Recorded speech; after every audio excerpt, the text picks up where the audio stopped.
Yeah, man, we back. Hey, Real TV. We don't even need no intro. This is one of the ones. Straight like that. We're now at Family Matters for Drake. And before I even get started, like, you guys do realize that it is very possible to be a fan of two artists at the same time, right? Like, this is indeed possible. And I fully understand that I'm not getting any popularity points for giving Drake any sort of compliments for this record. I know for a fact that if I approached this breakdown in a way where I completely all over it, I'd get way better feedback from the audience, but I'd also be lying because Drake does indeed make some great points on this record. And that's disgusting. Not by dirt, but by the fact that he had to just say that stuff for you Kendrick fans. That's who he was talking to.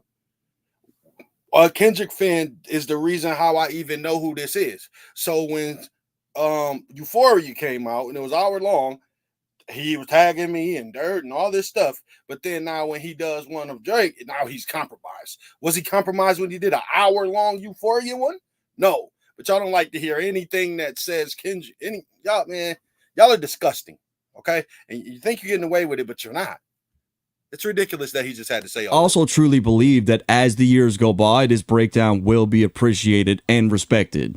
Now, before we even look at Family Matters, we need to look at what Drake was doing on social media leading up to the track, as he posted several things online. First, Drake posted a photo of his son Adonis looking into a mirror with the caption, "Mirror Time Crody," and this in itself has a couple meanings.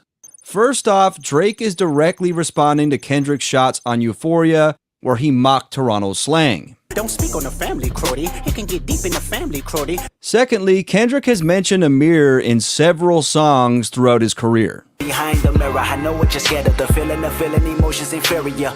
Sometimes I look in the mirror and ask myself, and every day that glass mirror get tougher to watch. However, the more obvious reason for Drake's reference here was with respect to a track on Mr. Morale called Mirror, and this was the outro of the album where he touches on things like self-reflection and internal growth.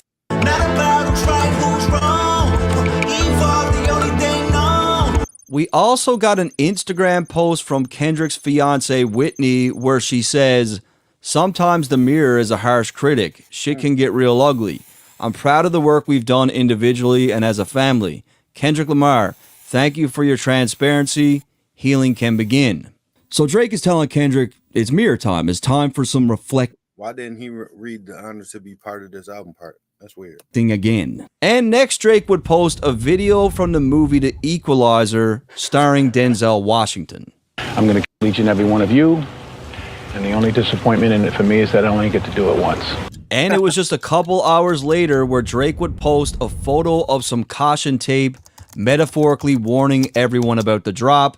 Yeah. And then finally he posted a doctored version of the cartoon Ren and Stimpy, depicting Stimpy as an owl looking at a red button.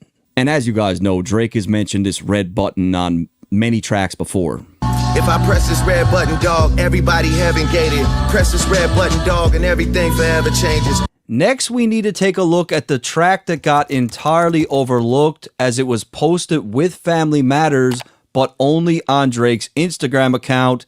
And for those that don't know what I'm talking about the Buried Alive Part 2 track. Now, if you didn't watch my 616 breakdown, definitely check that out because that's also a theme in that record. On Part 2, Drake cleverly mocked my 616 breakdown. Definitely check that out too. I swear. Kendrick's original concept. If you was in a pine box, I would surely break the lock. In a pine box, I would shovel dirt on top. And just a little backstory on the original Buried Alive track because this is important. The last 3 bars of the song was written from Drake's perspective, and this was something that Kendrick revealed in a 2011 XXL interview. And again, I dove way deeper into why Kendrick wrote this from Drake's perspective in the 616 breakdown. So Drake is really taking a chance to mock Kendrick with this Buried Alive Part 2 track, and this was supposed to be like a cherry on top for Family Matters, but it definitely did not work out that way, as Drake would eventually delete this. If you was in a pine box, I would still be in my spot. Drake starts off the mocking by insinuating that even if Kendrick was dead, which is unfortunately when people are truly celebrated, that Drake would still be ahead of him. It's a story as old as time, right? Nipsey, Dolph, Jim Morrison, Kurt Cobain, all these guys get immortalized after they pass away. Looking in the mirror, still embarrassed. Stop talking, how you gonna spare us? Drake states that Kendrick is still insecure about his position in hip-hop, and even 13 years later, Drake is still big bro.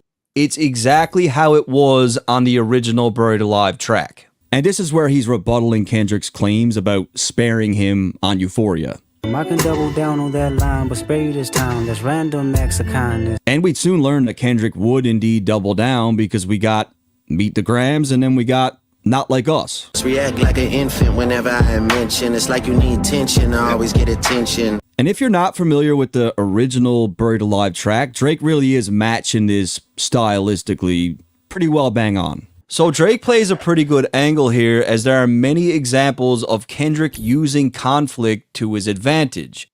For example, the Control verse was amazing, but let's be real, had he not name dropped all those rappers, it would have been totally forgettable. No, bro, he was shaking up the game. No, he did that for attention. Kendrick Lamar did Control to get attention. That's facts. Then we've got the BET freestyle where he dissed Drake and then denied doing it after. And while he does do his thing in that cypher, without this element, it wouldn't have caused much buzz. That was the only reason why the cypher made headlines, and he's done similar shock value things like the Heart Part 4, and now again, he did it on the Like That record. And let's not sugarcoat it. These were massive moments for Kendrick. And J. Cole said the exact same thing. Why I got here off of bars, not no controversy. So both Drake and J. Cole feel the exact same way. You always say how you wanna bury me alive. Jealousy disguised as your motherfucking pride. So coming off the last line about seeking attention, Drake appears to reference Kendrick's shots on Control, where he essentially said that he was trying to get Drake and all the other rappers out of here and more or less bury them. But I'm trying to murder you, trying to make sure your core fans never heard of you. In the second line, Drake claims that Kendrick was always jealous of his success, and I personally believe that this was true at one point, as we have Kendrick's own words to support this. Me and my girl split the bucket, KFC. She listening to Drake, and all I can say, damn, these that much better than me, baby. So, I mean, this was 15 years ago in 2009. Whitney is listening to Drake. He sounds pretty jealous to me. And some might argue that this isn't jealousy and that it's really a genuine dislike for how Drake represents a part of hip-hop that Kendrick doesn't respect. But if this were true, then why collaborate with Drake in the first place? If you were really against what Drake was doing musically or what that stood for, and you're this real dude, then why work with Drake in the first place? Because that would be fake, right? Drake had everything that Kendrick ever wanted, and even on the original Buried Alive track, he talks about how he felt when he found out that Drake was the same age as him, but was way more successful. He said that he was the same age as myself, and it didn't help because it made me even more rude and impatient. So I don't know what else you want to call this, but jealousy and envy, because that is what this is. I took you on your first tour with us trying to catch a vibe. I was headline, you was standing on the side. Brought you and that other hoe along for the ride.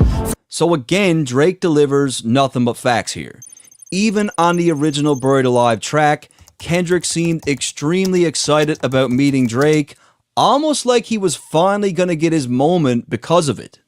felt like the initiation, a reality living in the matrix. So I mean, even then he's saying meeting Drake was like an initiation, like he's finally getting his moment. Shit's finally gonna cut through. Wow, Drake, like, you know, that's what this is. And this turned out to be 100% true, and Drake is quick to bring this up because he really did take Kendrick and A$AP Rocky on their first big tour.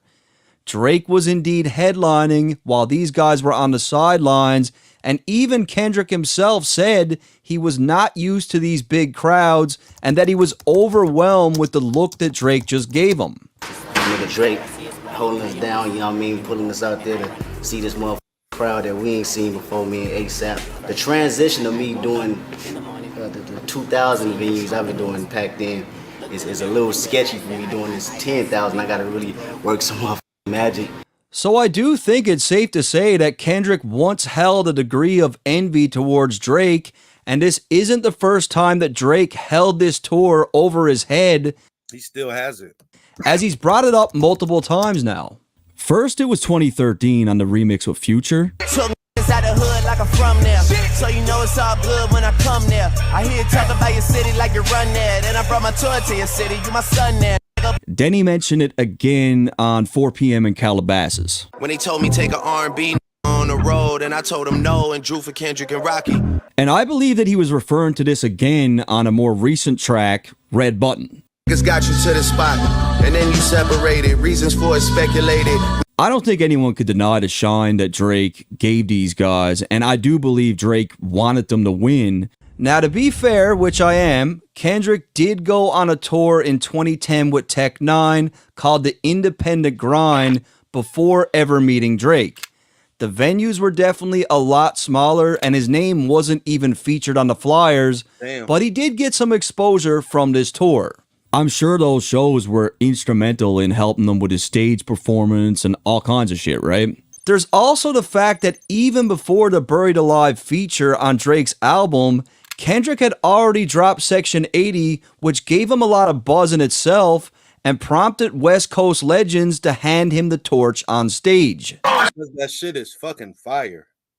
Tell you that much. Say this and I'ma mean this. You got the torch. You better run with it. So this whole handing of the torch thing, pass you the torch.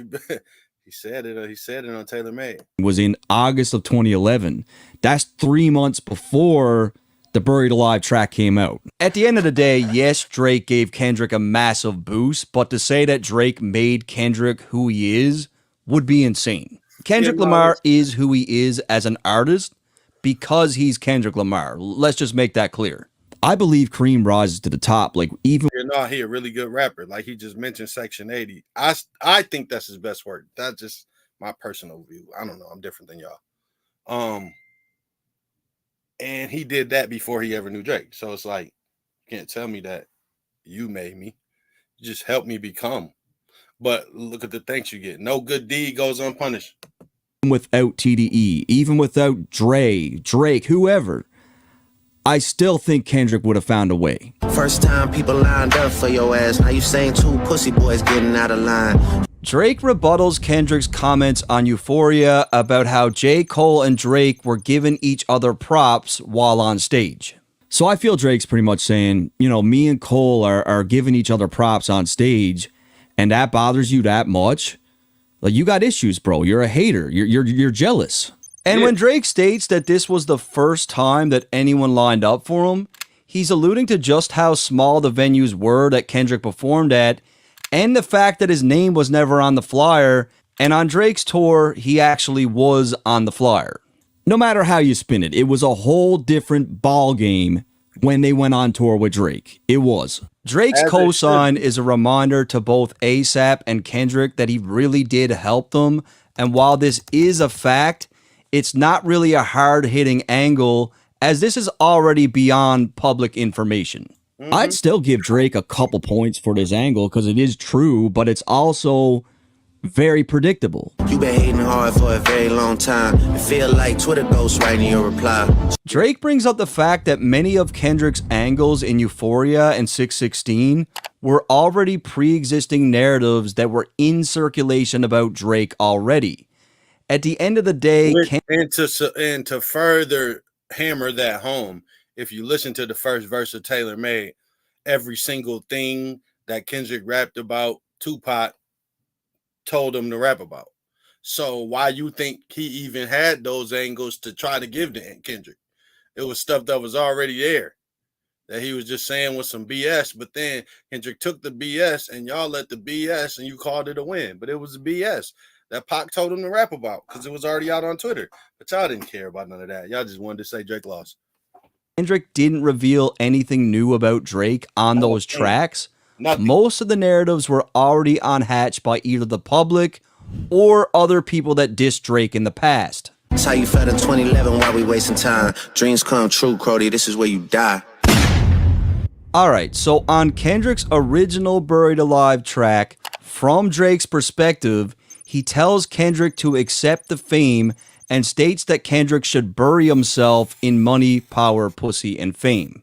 It's here where Kendrick left fans wondering, would he fall victim to these temptations, or would he have the willpower to avoid it? So dig a shovel full of money, full of power, full of pussy, full of fame, and bury yourself alive. Then I died. So it's on Family Matters where Drake will craft a narrative that Kendrick was not only someone that clearly lost this fight, but as someone that secretly lived a life not all that different from Drake's, as this is truly what he always wanted.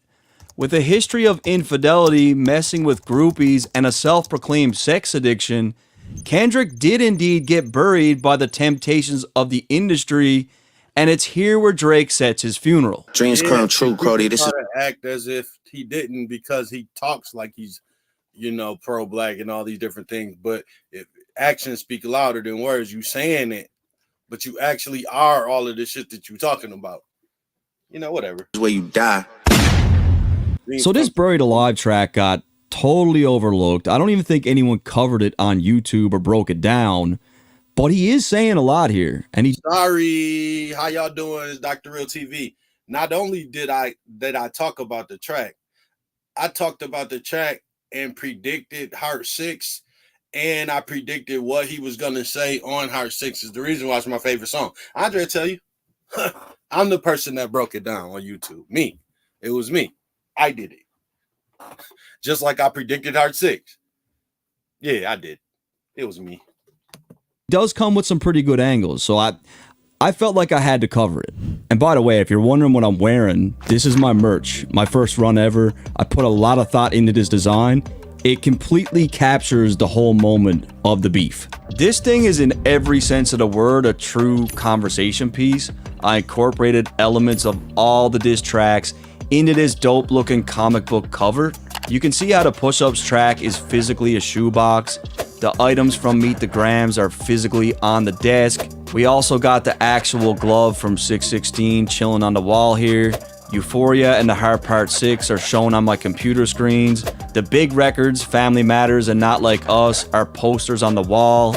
We got a little owl chilling on the mic here. Kendrick's Crown of Thorns is resting on the chair. I'm hyped on it. I'm really happy with how it turned out. I went through 8 different vendors in the process of finding the right materials for this clothing. I tested each shirt out. I washed them, dried them. Basically, I made sure that these products would definitely hold up. I've been getting a ton of feedback on the quality already. They're really heavyweight. There's nothing cheap about it. I wanted my first merch drop to be a reflection of what I do on the channel, hence why the setting of the comic is designed based on my actual computer setup. It's a really good way to support me, but you're also going to get this really dope, one-of-a-kind shirt that I guarantee is going to spark debate. Like, people are going to be... This thing is going to cause arguments, right? And you can put it up on your wall if you want to. A lot of people are doing that. I got t-shirts, crew necks, hoodies, a bunch of different colors, shipping worldwide. All you got to do is head over to whatsthedirt.net to scoop one. Once again, that's whatsthedirt.net. And I appreciate you guys more than you know. And now we finally get into the big fish, Family Matters. And when Drake finally dropped this record, he included the caption, "Stop trying to piece together what I know and go pick up the pieces of your broken home." Ooh. And we'll hear more about this later. Now, unlike what people believe, Kendrick is not the only artist that can get busy when it comes to numbers and dates. Drake did an insane move with how he rolled out the back-to-back track against Meek. That whole setup was absolutely wild. And he suddenly does this again as he released the record on May 3rd, which, as you'll see later in this track, is a significant date, as this was when Kendrick performed at the Hard Rock Cafe, and this is when he allegedly put hands on Whitney. which is a large part of a premise of a track called Family Matters. Speaking of the title, let's look at this next, as it does hold significant meaning and acts as Drake's main angle as we move further into the track. And we're going to get there. Now, at a surface level, the words Family Matters could be viewed as 1, family matters, meaning family is important, or 2, there's family issues at play, and in a legal sense, family matters usually pertains to proceedings for things like divorce, child custody, or domestic violence. And in this track, there's pretty much elements of all that. And of course, as you guys know, Kendrick often explores themes of family, loyalty, and social issues in his music, and this is an angle that Drake will later exploit. A large part of Drake's angle on this track is to paint Kendrick as a hypocrite. That is his goal. The title is also a reference to the popular 90s sitcom Family Matters, set in Chicago, where Kendrick's family's from. His parents grew up on the south side of Chicago, with his father involved with the Gangster Disciples. They would later move to Compton, where Kendrick was born and raised, amid gang life. Now, while some of his uncles were gang members, Kendrick was only loosely affiliated, never fully involved. Drake uses the Family Matters reference to liken Kendrick to Steve Urkel, the nerdy neighbor who wasn't part of the family, but was always around. And this is a narrative we've heard from Drake throughout the whole beef, right? You're not that guy. You're not snatching any chains. You're a sweetheart. You're soft. Now, the artwork is essentially a carbon copy of the design for the Family Matters show, with the only difference being that the show had Chicago in the background and Drake used an LA skyline. I even found the original image that Drake used. Basically, it's just an Adobe stock image that he purchased for $105 Canadian. Not the most original cover, but the concept is there. Now that we looked at the title and the artwork, let's take a look at the beat selection. Structurally, this track is composed of 3 different beats, with 6 producers being credited, which is not a coincidence, as Drake is meeting Kendrick's demands from the Like That record. And that's exactly what Drake did. This track does have 3 beats, 3 switches. The first beat, I could say with 100% certainty, was that might even be a reach, but that shit fire. Andre. Produced by Tay Keith, Drama Kid, and Preem, as I found this info on Drama Kid's Instagram.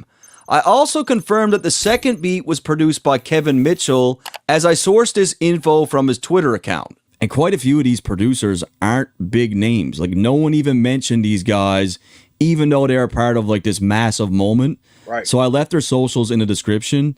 Give them a follow.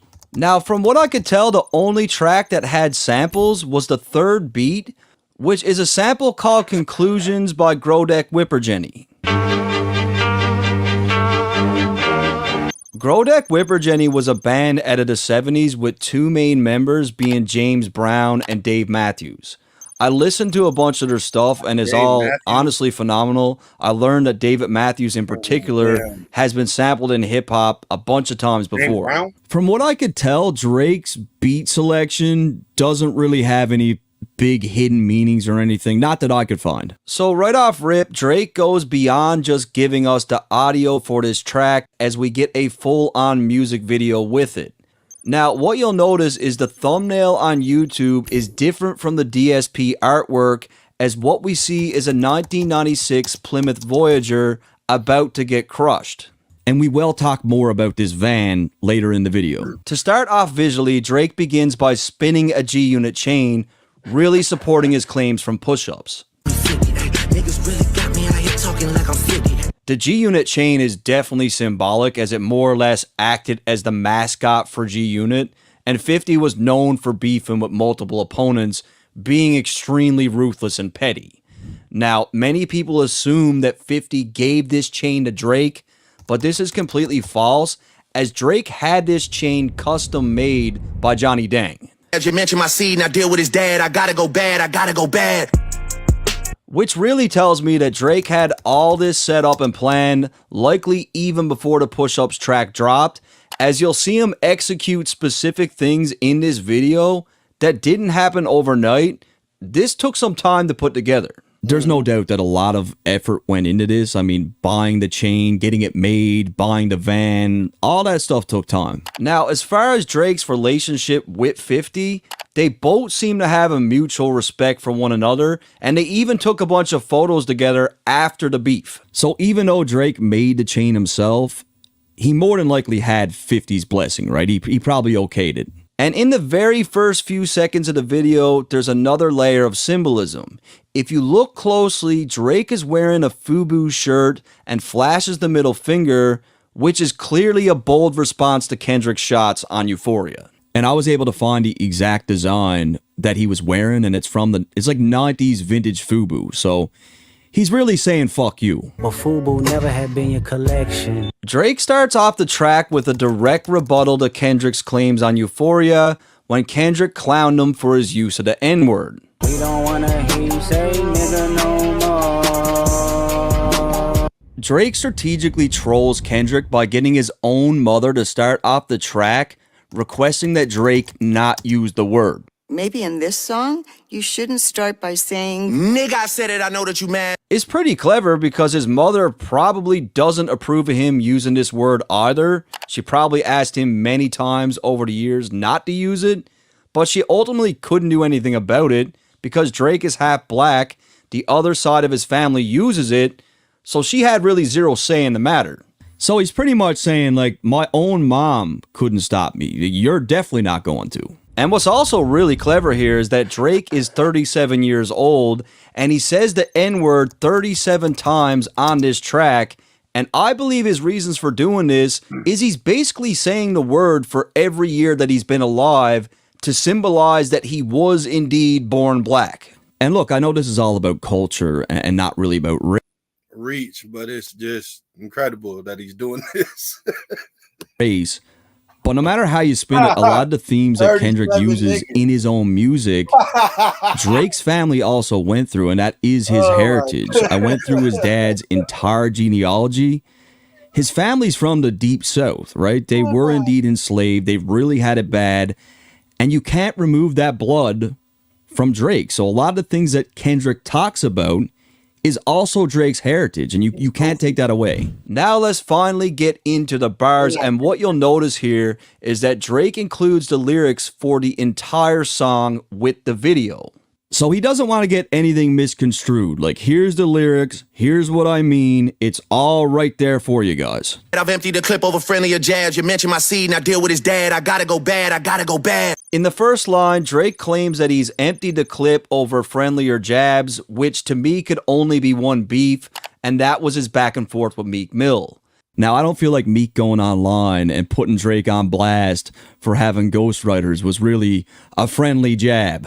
In the second line, Drake directly responds to Kendrick's lines on Euphoria about his son Adonis, where Kendrick accused him of not instilling the same family values and more or less painted Drake as a deadbeat dad. That's whole shit. I got a son to raise, but I can see you don't know nothing about that. So in the last line, Drake says, I gotta go bad, which could be in reference to two things. First, and the most obvious, Drake's about to snap, he's about to black out and take things to a whole other level. Secondly, due to the Drake and Michael Jackson comparisons, Drake could be making a reference to MJ's 1987 hit Bad, where the theme of the record is essentially how Mike is a good guy, but he's now turning bad to fight against people that belittled and disrespected him. And it kind of reminded me of the feature that he did with Meek, that Going Bad feature. Still going bad on you anyway. Drake then picks right back up from where he left off with push-ups. Now, the moment he breaks into this melody, a shot is shown of a van resembling Kendrick's childhood van, famously covered on Good Kid, Mad City, being towed in Toronto with a clear image of the CN Tower in frame. Now, many people seem to believe that Drake physically somehow purchased Kendrick's family van, but this is simply not the case.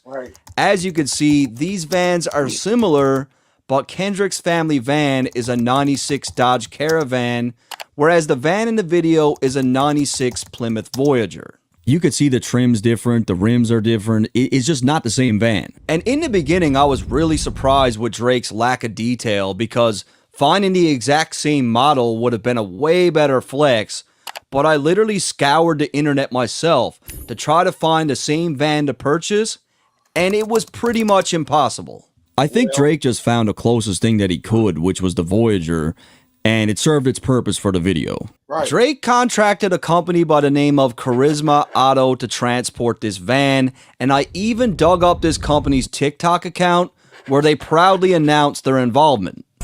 As they should. Hell yeah. And as you could see, even the transport company itself clearly labels this van as a Voyager and not a Caravan. That is straight from the transport company, and they got to document the make and the model and all that shit. What's interesting about Charisma Auto is they only transport very high-end luxury exotic vehicles, and as you can see, Drake definitely has a rapport with this company, as they delivered at least 4 vehicles that I could find to him in the past. It's funny that Drake used this very high-end transport company. Like, I guarantee that that van was like the shittiest thing that's ever been on that flatbed. So I actually did not cover these lyrics in my push-ups breakdown because I had a really good feeling that this would resurface in an upcoming track. And because I didn't cover it there, let's cover it now. Drake starts off begging Kendrick to drop, and you gotta keep in mind, this was recorded before we heard Euphoria or 616. It was at this point where Drake showed a lot of confidence in the information that he had, and he seemed to think that Kendrick wouldn't have much to say. He's pretty much saying, drop. I dare you to fucking drop. Do it. Drop a 50 bag for the mob in a spot. Drop a 50 bag, 29 for the thought. Drake takes it all the way to Houston, which is where his mob ties with the Prince family resides. He makes a reference to a Houston strip club called Area 29, which is not only a place that he frequents, but an establishment that he seemingly blesses with hundreds of thousands of dollars every time he's there. And on the same day that the Push-Ups track dropped, the owner of Area 29's Instagram account posted this video with the caption, Push-Ups. They were probably really hyped to get mentioned in that record, and Drake's mentioned these guys before. I was really trying to keep it PG. Drake claims that he was really trying to keep things PG, which is obviously an acronym for parental guidance in film, but it also acts as a double entendre, as he's making a reference to Kendrick's record label, PG Lang. Basically, Drake is saying that he really wanted to keep this record aimed at Kendrick only, but because all these artists dogpiled on top of him, he's forced now to deal with them too. He's saying he wanted to keep this PG, right? He wanted to keep this to just Kendrick, but now he's firing on everyone. If you had a set, they give your ass a DP. You civilian gang in real life, you PC. Now, the first thing I notice here is that for all the effort that went into making this video, Drake has the wrong lyrics on the screen. On the video, it's clearly written as, "2 civilian getting real like you PC." You civilian gang in real life, you PC. But hey, I'm probably the last person to cast judgment because you guys tell me in the comments every video of the spelling errors that I make. Now, some people seem to think that these lines were directed at Rick Ross, but this is 100% a shot at Kendrick. Yeah. Drake claims that if Kendrick really had a set, meaning if he was really a gang member, they would give him a DP to knock his ass back in line. Now, a DP is synonymous in gang culture, and it's basically a form of disciplinary action. If a member gets out of line, misrepresents the gang, or puts the gang in harm's way, they're going to get the beats. And if you don't think Kendrick was acting a little bit hard or flexing some gang shit in his beef, just look at what he was saying. If he walk around with that stick, it ain't Andre 3K. Think I won't drop the location. He's talking about the strap.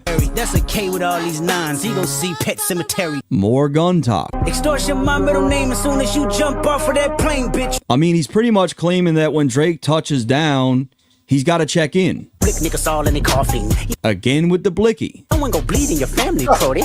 Someone is going to bleed in your family. I'm eating fried rice with a dip sauce and a blammy, Crody. Now he's talking about the blammy. And all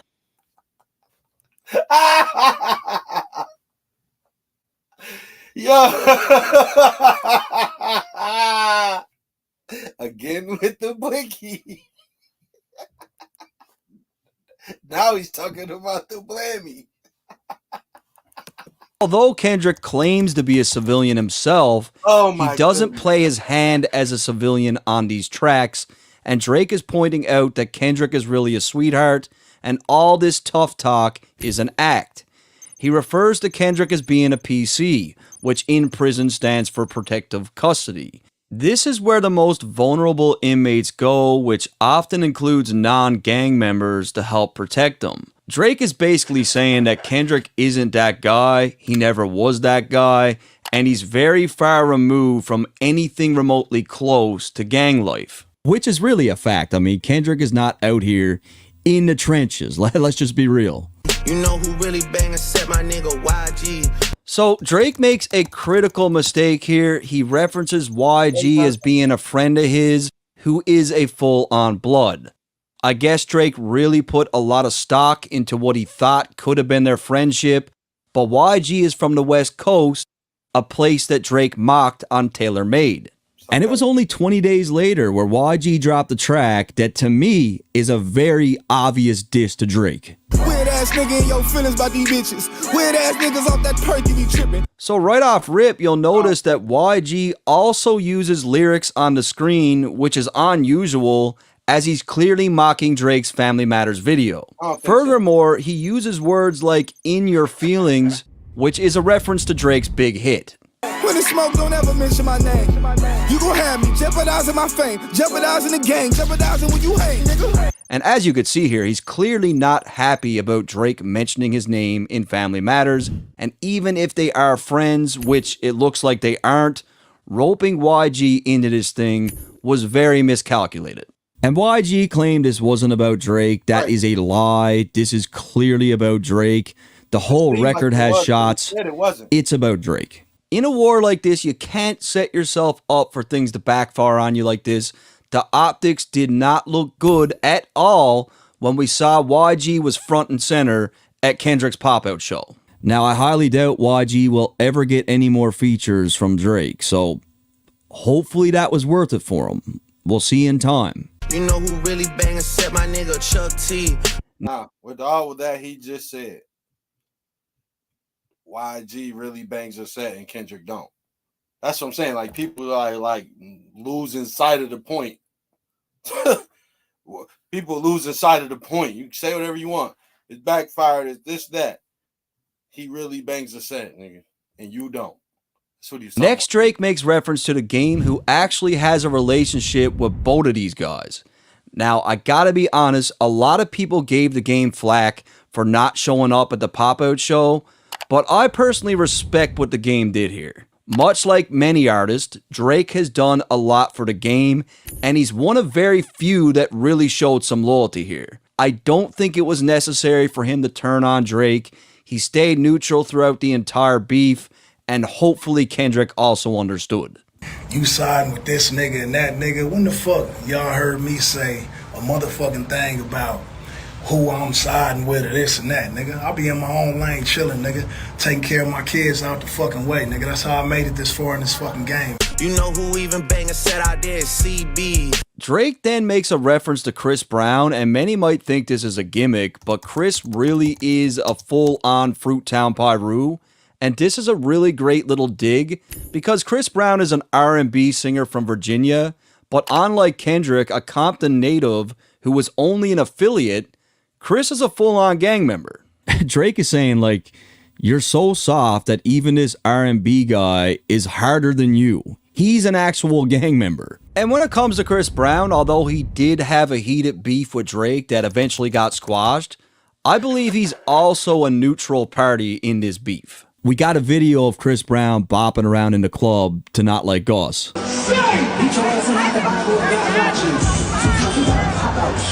But let's be real, like, Not Like Us is a banger. Like, it's hard not to bop your head to it. It's pretty much impossible. And then it was just days later, he was singing Drake on stage. No matter what you say on the track, I heard a lady rapping about teaching her little kids math. That was a better song than his, but it doesn't matter.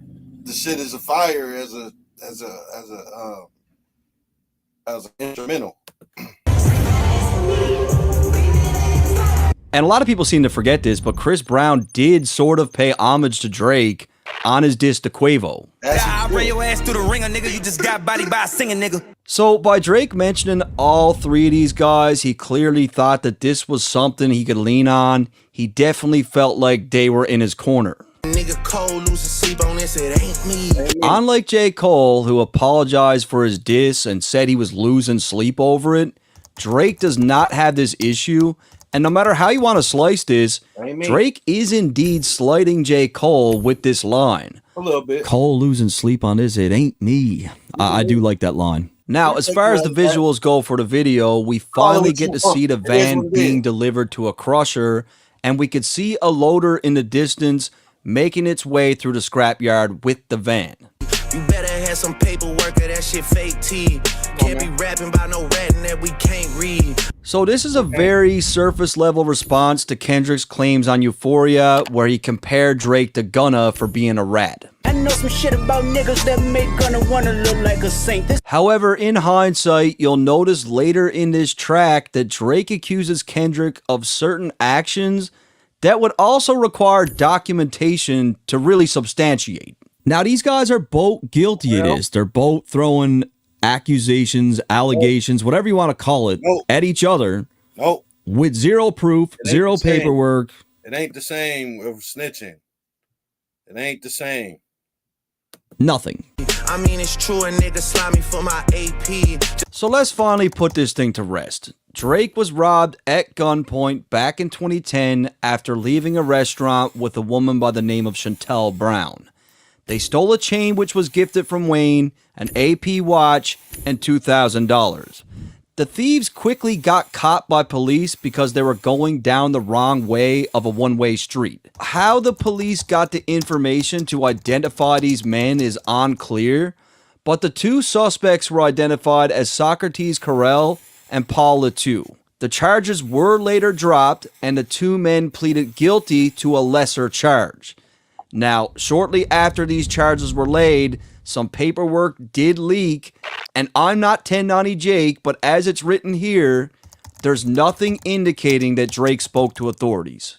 And just so you know, in Canada, I don't know what it's like anywhere else, but you don't have a choice. Like the cops, police, they lay the charge.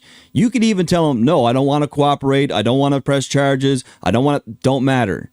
The police are the ones who make the call. So in my very honest opinion, it's highly likely that Drake refused to cooperate, which caused the prosecution's case to be very weak. It's for this reason that the Crown was forced to accept the plea deal where the suspects pleaded to a lesser charge. I'm going to say there's a 95% chance that that is what happened. And I made the decision to not put those guys away, to not go to trial, you know, despite whatever, and I don't know what anybody else is talking about, but it's public record in Canada. You can see I wasn't there. I was in Miami. I wasn't at the trial. So it seems like Drake even tried to be out of the country just so he didn't have to deal with this. And I know people were saying that Drake was corny for taking lyrics from Kendrick's Mr. Morale and using it against him, but Kendrick is essentially doing the same with this very public info, as Drake has mentioned this robbery on several tracks himself. Maybe it was the fast-paced switch up or the two guns in my face during the stick up. And Drake makes it clear that the girl that he was with set him up. Maybe cause a girl I thought I trusted was who set the whole shit up. And he mentioned it again on From Florida with Love. Easy play that shit for me and Kobe on the bus. When it got a chain for me, I had to give it up. So he's talked about losing the chain from Wayne. Niggas had they pistols loaded, pointed in my truck. He then goes on to say that he's learned from this and that it hasn't happened since. On that day I never touched a road without a plug. Hasn't happened since, I guess you niggas know what's up. As far as Chantel, Socrates, and Paul, I can't find any information about these suspects. I don't know if they're dead. I don't know if they changed their names. There is nothing on these people. Just like how Metro niggas slime for his main squeeze.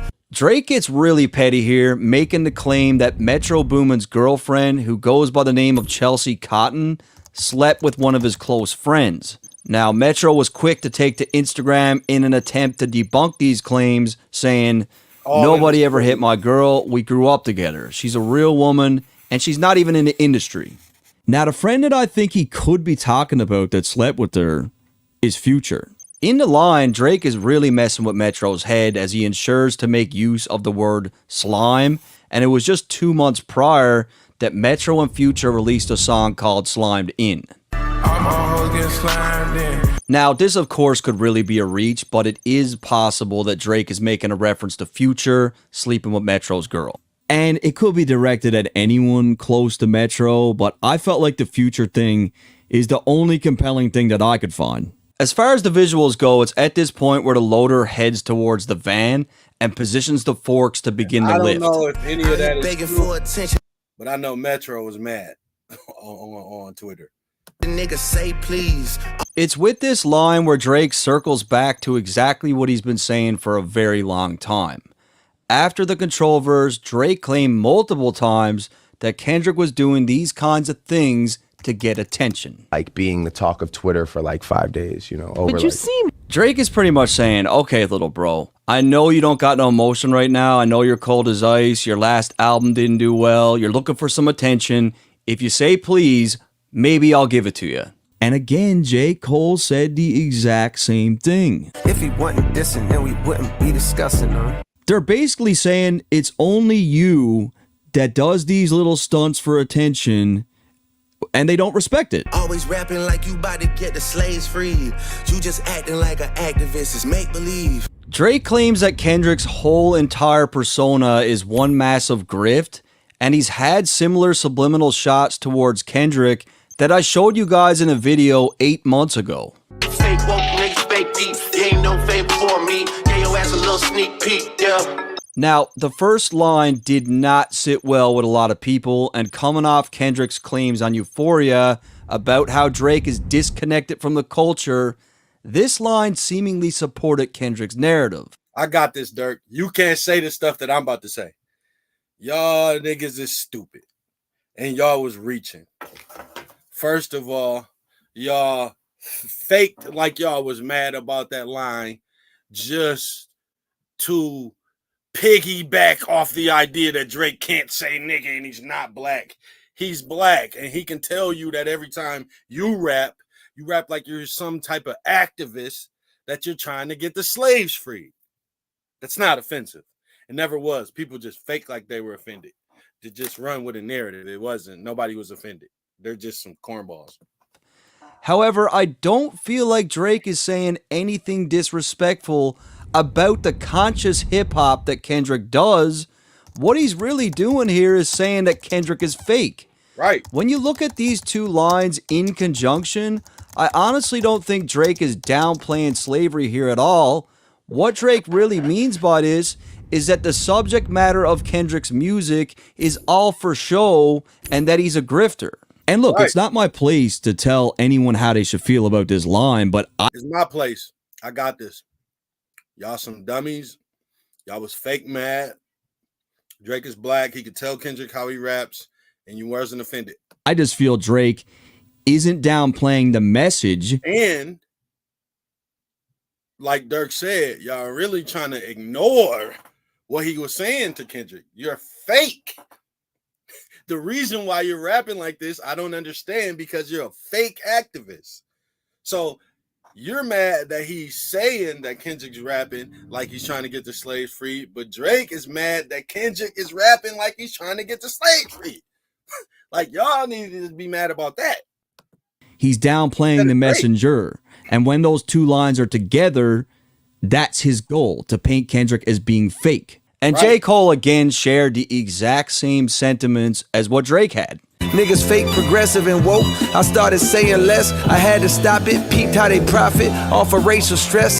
When you actually take what Drake said and align it with what Cole is saying, these lines are pretty much identical because they both refer to Kendrick as someone that profits off of racial tension, but Cole really drives this home even further in the next two lines. Some activists got so rich they probably wish we stay oppressed. Studio steppers moving extra on songs fake and rep. So Cole makes a reference to Kendrick's album Mr. Morale and the Big Steppers and suggests that K-Dot is faking the funk for money, And it's in this first bar where it's even more similar to Drake's line, as they are both saying the exact same thing here. We don't care about him. He shouldn't have apologized for all the people saying that Drake lost. Drake needed a damn one back and forth would have got him in the game.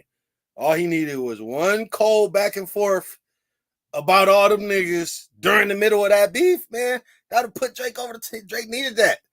They saying he lost. He needed Cole, and Cole quit on him. So we don't want to hear about Cole. Fuck Cole. It's fairly apparent that both J. Cole and Drake aren't shooting shots at the subject matter itself, but more at the person who's delivering it, as they see it as a grift. And they know this, Dirt. They're just fake woke and fake mad. They're just trying to use any. They're like women, Dirt. Women be doing this shit. They just try to use anything to try to not be accountable for what you really saying. They got this shit from women. That's what they're doing. They're acting like women. They know exactly what you're saying, Dirt. Like what you're saying right now, common sense. And you're trying to tiptoe around it because you're white. I get it. But they already know this stuff. They're just dumb. And they're just trying to use it as an angle to discredit Drake, to not have to listen to what he's saying about Kendrick. They'd rather just say he said slaves free than to understand how fake Kendrick is. That's not the last time that J. Cole called Kendrick a fraud. Your arms might be too short to box with the God who live his life without the pressures of a constant facade. So Cole and Drake are saying the exact same thing. This dude is a grifter. Don't even go back to your hood and plant no money trees. Drake makes a direct reference to Kendrick's big hit Money Trees and claims that he doesn't go back to his neighborhood to spread the wealth. Money Trees is the perfect place for shade, and that's just how I feel. Now, I think everyone knows that Kendrick has a long history of giving back to Compton and LA in general. I could make a whole other video about this, and maybe sometime I will. But let's just say that he's given back hundreds of thousands of dollars, maybe even millions. He's definitely amazing with charity, but there's more to it than just that. Planting money trees isn't just about donating to charities for a potential tax break. What I think Drake really means here is he's talking about things like, what businesses has Kendrick created in his community? Based on my research, he owns PG Lang, and that's pretty much it. So Drake makes a pretty solid point here. If you want to talk about giving back to people on the West, look no further than what the late, great Nipsey Hussle did. Nip created multiple businesses, truly growing money trees on his home soil. This is one of the best investments that you could do for your community, as it not only provides goods and services for the people, but it creates job opportunities. This man had restaurants, barbershops, full-on education programs for kids of color, affordable housing. He was trying to work with police to help with gang violence. Nipsey was planting money trees left, right, and center, and he even planned to roll out some of these programs in other states in America. And then there's another layer of planting money trees. The question needs to be asked, what has Kendrick done for West Coast rappers? What is he doing to put money into the pockets of LA artists? What is he doing to find the next Kendrick Lamar? The answer is not as much as you would expect. Excluding features that he's done with his label mates on TDE, which really shouldn't count, Kendrick's discography isn't exactly the definition of promoting West Coast artists. There's a lot of budding MCs coming out of LA right now, and not only is Kendrick not planning... Dirt, this part of your video is going to make Kendrick fans real mad. Like, why are you doing this right now? ...that any money trees for them, he's hardly even planted a seed. It's the small things like this that Kendrick Lamar lacks, and Drake makes a very good point. One could even argue that Kendrick's strategy with his pop-out show was a way to address narratives like this one. Again, if we're talking West Coast, look at Nipsey. Look at Nip. Look, when you're a multimillionaire, throwing money at charities is not all that difficult when there's real groundwork that needs to be laid, and Nip had his footprints all over it, as he was really doing everything in his power for his community. See, like I said before, a big part of Drake's strategy with this record is to paint Kendrick as a hypocrite. As far as the visuals, at this point, the van has been completely removed from the back of the trailer and is sitting on the forks of the loader. Now, I can't speculate what that man does behind the scenes. Kendrick could be doing a lot. I'm just giving theories to what I think Drake could be talking about, and he's more or less just calling him a grifter. He's saying Kendrick's music and the message within it, as powerful as it is, it seems to stop there. There's no follow-up. There's no real action. You're just profiting off this. You're not really doing the groundwork. That's what I get from it. And look, without music, I probably wouldn't even be here. So I'm the last guy that's going to downplay the power that music has to influence people and influence change. It's a very powerful tool. Say you hate the girls I fuck, but what you really mean? It's here where Drake begins to rebut. I really want to know the answer to this question. Like, I wish we could just get an answer to this question. Like, what did that line mean? Like, what did you really mean, yo? Like, what? Kendrick's comments on Euphoria. He hate the bitches you fuck cause they confuse themselves with real women. And next we get a pretty crazy flip. I've been with black. Like, I don't know what he's talking about. Like, he needs to explain that line. Like, even if he was talking about some trans people and he was accusing Jake of some shit, he gonna get canceled for that bar. Like, what does he mean? I hate the women you fuck because they confuse themselves with real women. Who are the women? Who are you talking? What are you talking about, Kendrick? I really wish we could get an answer to that. White and everything that's in between. Drake comes through with the facts, as he does have a wide range of past women from every ethnicity. It's here where Drake begins to frame his angle as Kendrick really being envious of the life that Drake so freely lives. He begins to portray that Kendrick's issue isn't with the women Drake is involved with, but more about the fact that he can't openly engage in the same behavior himself. You the black messiah wifing up a mixed queen. Drake points out that the guy who is seemingly very pro-black has wifed up a mixed woman. Now, certain people are against race mixing and they've got their own reasons. It's not something that I subscribe to. To me, love is love, and I believe Kendrick has a similar stance. And the facts are, there simply isn't any supporting lyrics or public statements from Kendrick that's opposed to race mixing. This angle would have been great if Kendrick was out here acting like Dr. Umar, but that's just not the case. In fact, I see it as the opposite. Well, here's the thing about that, though. And I get what you're saying, Dirt, but it's a direct response to what he was saying about Drake. Like, he was actively trying to paint being mixed as not black. Like, he tried to attack his white side. So it's like, yo, you talking about me being mixed, but you wifed up a mixed queen. Like, what's up with you? So it can't be that big of a deal if you did it. So I get what you're saying, but it was a direct response to him talking about somebody being mixed. Vanilla cream to help out with your self-esteem. Now this one is good. Drake uses Kendrick's own words against him as he admitted to sleeping with white women himself. The first time I fucked a white bitch, I was 16 at the Palisades. He didn't stop there, except this time he admits to cheating on Whitney with a white chick. Next time I fucked a white bitch was out in Copenhagen. Good kid, Mad City tour. I flourished on them stages. And for those that want to say that he wasn't with Whitney at this time, that may be possible, but it was just over a year later where, again, he hides behind this high school sweetheart fairy tale. But Kendrick has his longtime girlfriend that he's been with since the beginning, right, Kendrick? Yeah, man. Yeah. So he doesn't have to worry about that. Damn, you know all your business. Damn, he got it. That's the one you ride out with. And nobody can hit it. So in this interview, like many others, he's claiming that he's been with Whitney this whole time. And we're going to get into a lot of those inconsistencies very soon.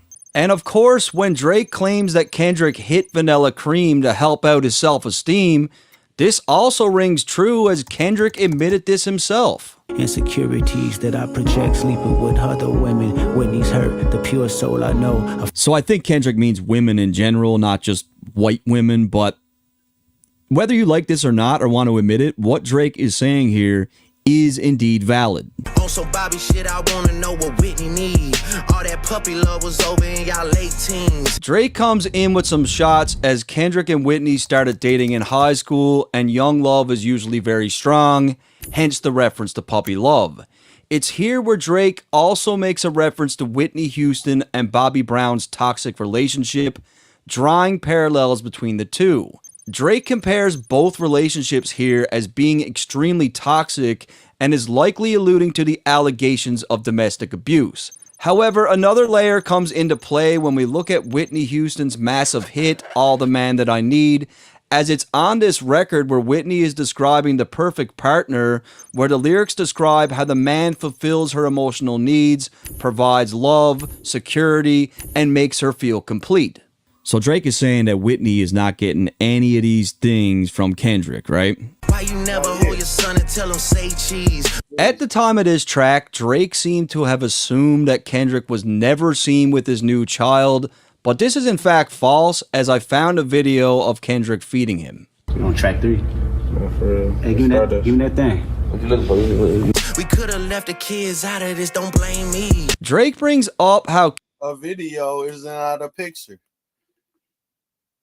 Kendrick made mention to his son Adonis on Euphoria. That's whole shit. I got a son to raise, but I can see you don't know nothing about that. And it's because of that where Drake says, okay, now it's fair game. You a dog and you know it, you just play sweet. So this line is actually pretty impactful and 100% true, but it'll make a lot more sense if I explain it in a few more bars. Your baby mama captions always screaming, save me.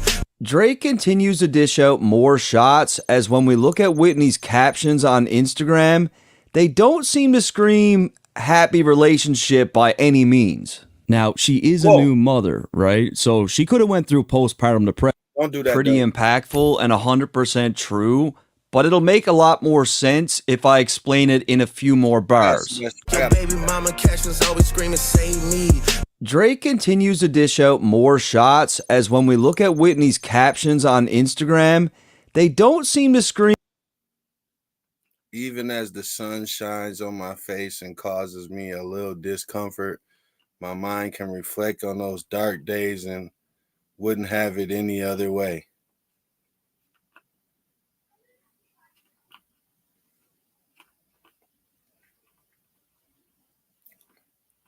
Yeah, I don't know about that one. It's like Get Out. It's like you're in a toxic relationship and you're just stuck. I'd rather be with you in all your bullshit.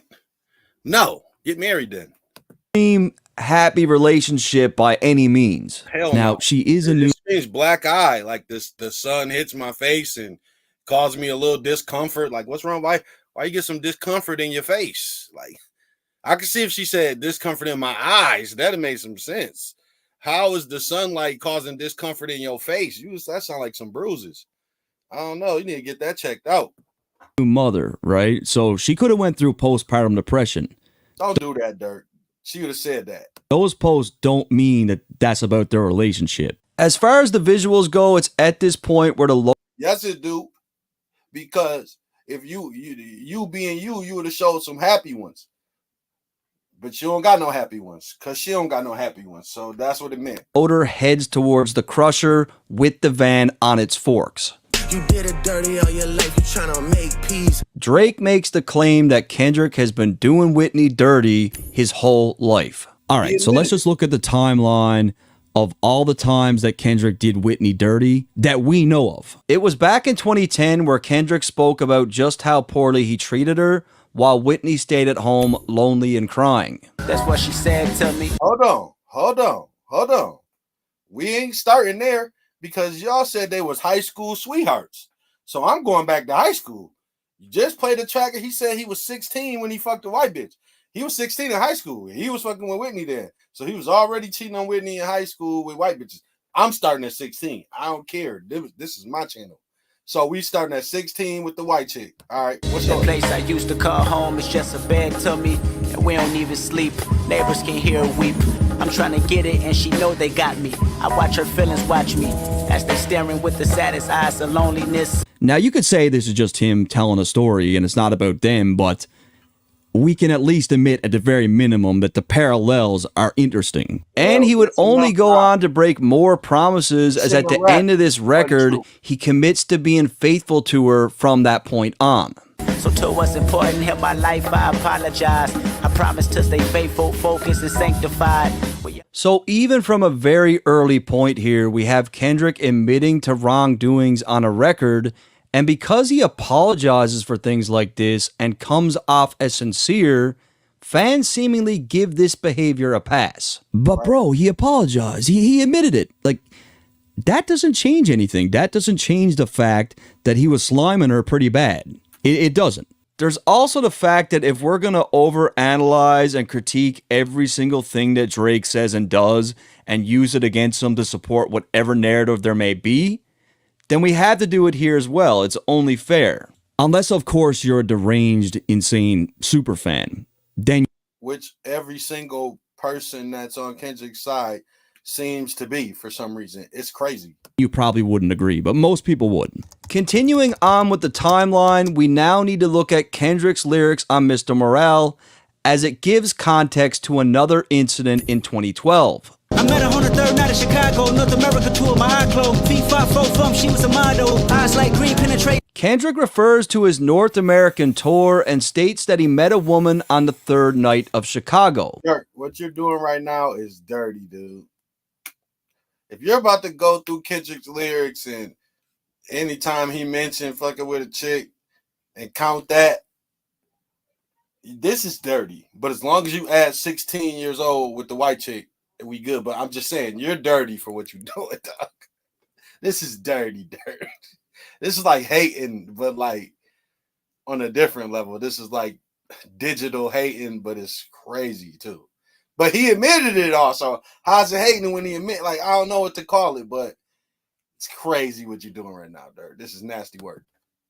Now, when I looked into this, I found that he's referring to the Pitchfork Music Festival, which took place in Chicago in 2012, where he did indeed perform on the third night and admits to sleeping with this woman. Green Knight said you be okay, first to a sex to pain away.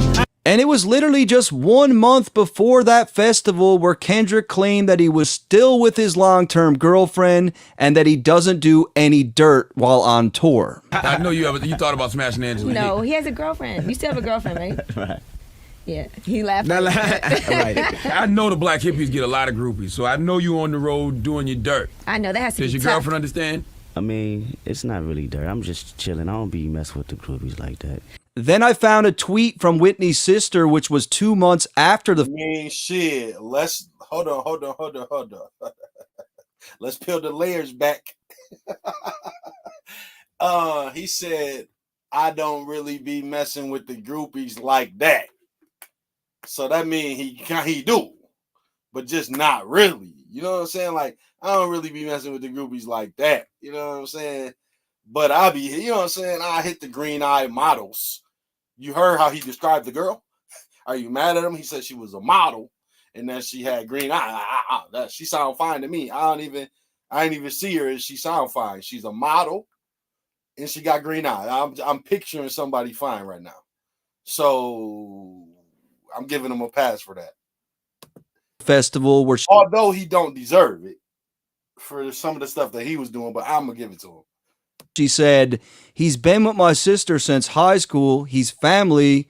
So when it comes to Drake's claims of doing Whitney dirty, this acts as another check mark in the timeline. We know. And this is why Drake said you like to play sweet a few bars earlier. Now we can explain that. Drake cleverly plays off his previous puppy love line to claim that Kendrick is a complete dog when it comes to women.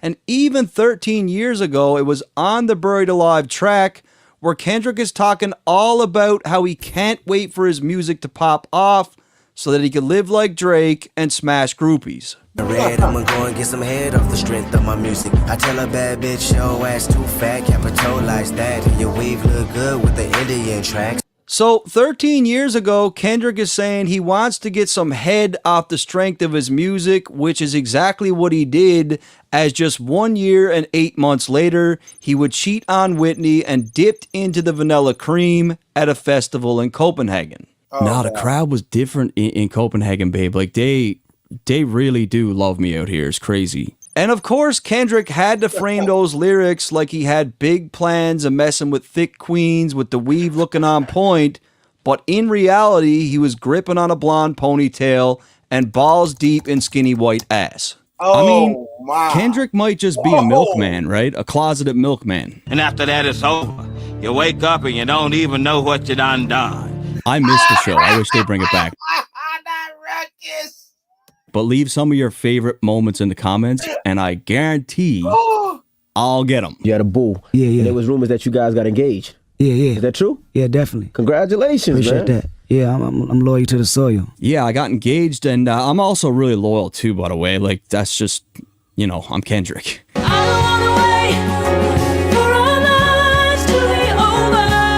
Fast forwarding in the timeline, that interview that you just saw was in April 2015, where he claims that he's loyal to the soil. However, it's presumed that during that long break between Damn and Mr. Morel, that even more complicated family matters took place. Insecurities that I project sleeping with other women. Whitney's hurt, the pure soul I know. I found her in the kitchen. And Whitney did appear to leave him during this period. But Whitney's gone. By the time you hear this song, she did all she could. So that 5-year gap between Damn and Mr. Morel seems to be where the more complicated family matters took place. And Kendrick's claims of being with his high school sweetheart from the jump was seemingly another lie, as we heard from Nitty Scott that she was in a relationship with Kendrick for a full year. So shout out to Kendrick, that's the homie. Yeah, we had a brief thing. Oh, okay. So it wasn't like a long-term relationship. The way I heard it was like, yo, you know she used to fuck with Kendrick. It wasn't like, yo, you were his like. I'll put it like I'll say like that was my boo. You know what I'm saying? Like that was my thing. I was seeing him and him only for at least a year. I think we can all agree in here. Well, before you go, that doesn't have anything to do with what he was doing. That was just her. She was just being a loyal side piece. Because she didn't say it was her man. She said her boo. Well, your boo. What is that? So, no. We ain't with that. Hear that? He was just cheating. The high school sweetheart thing has been great for Kendrick, right?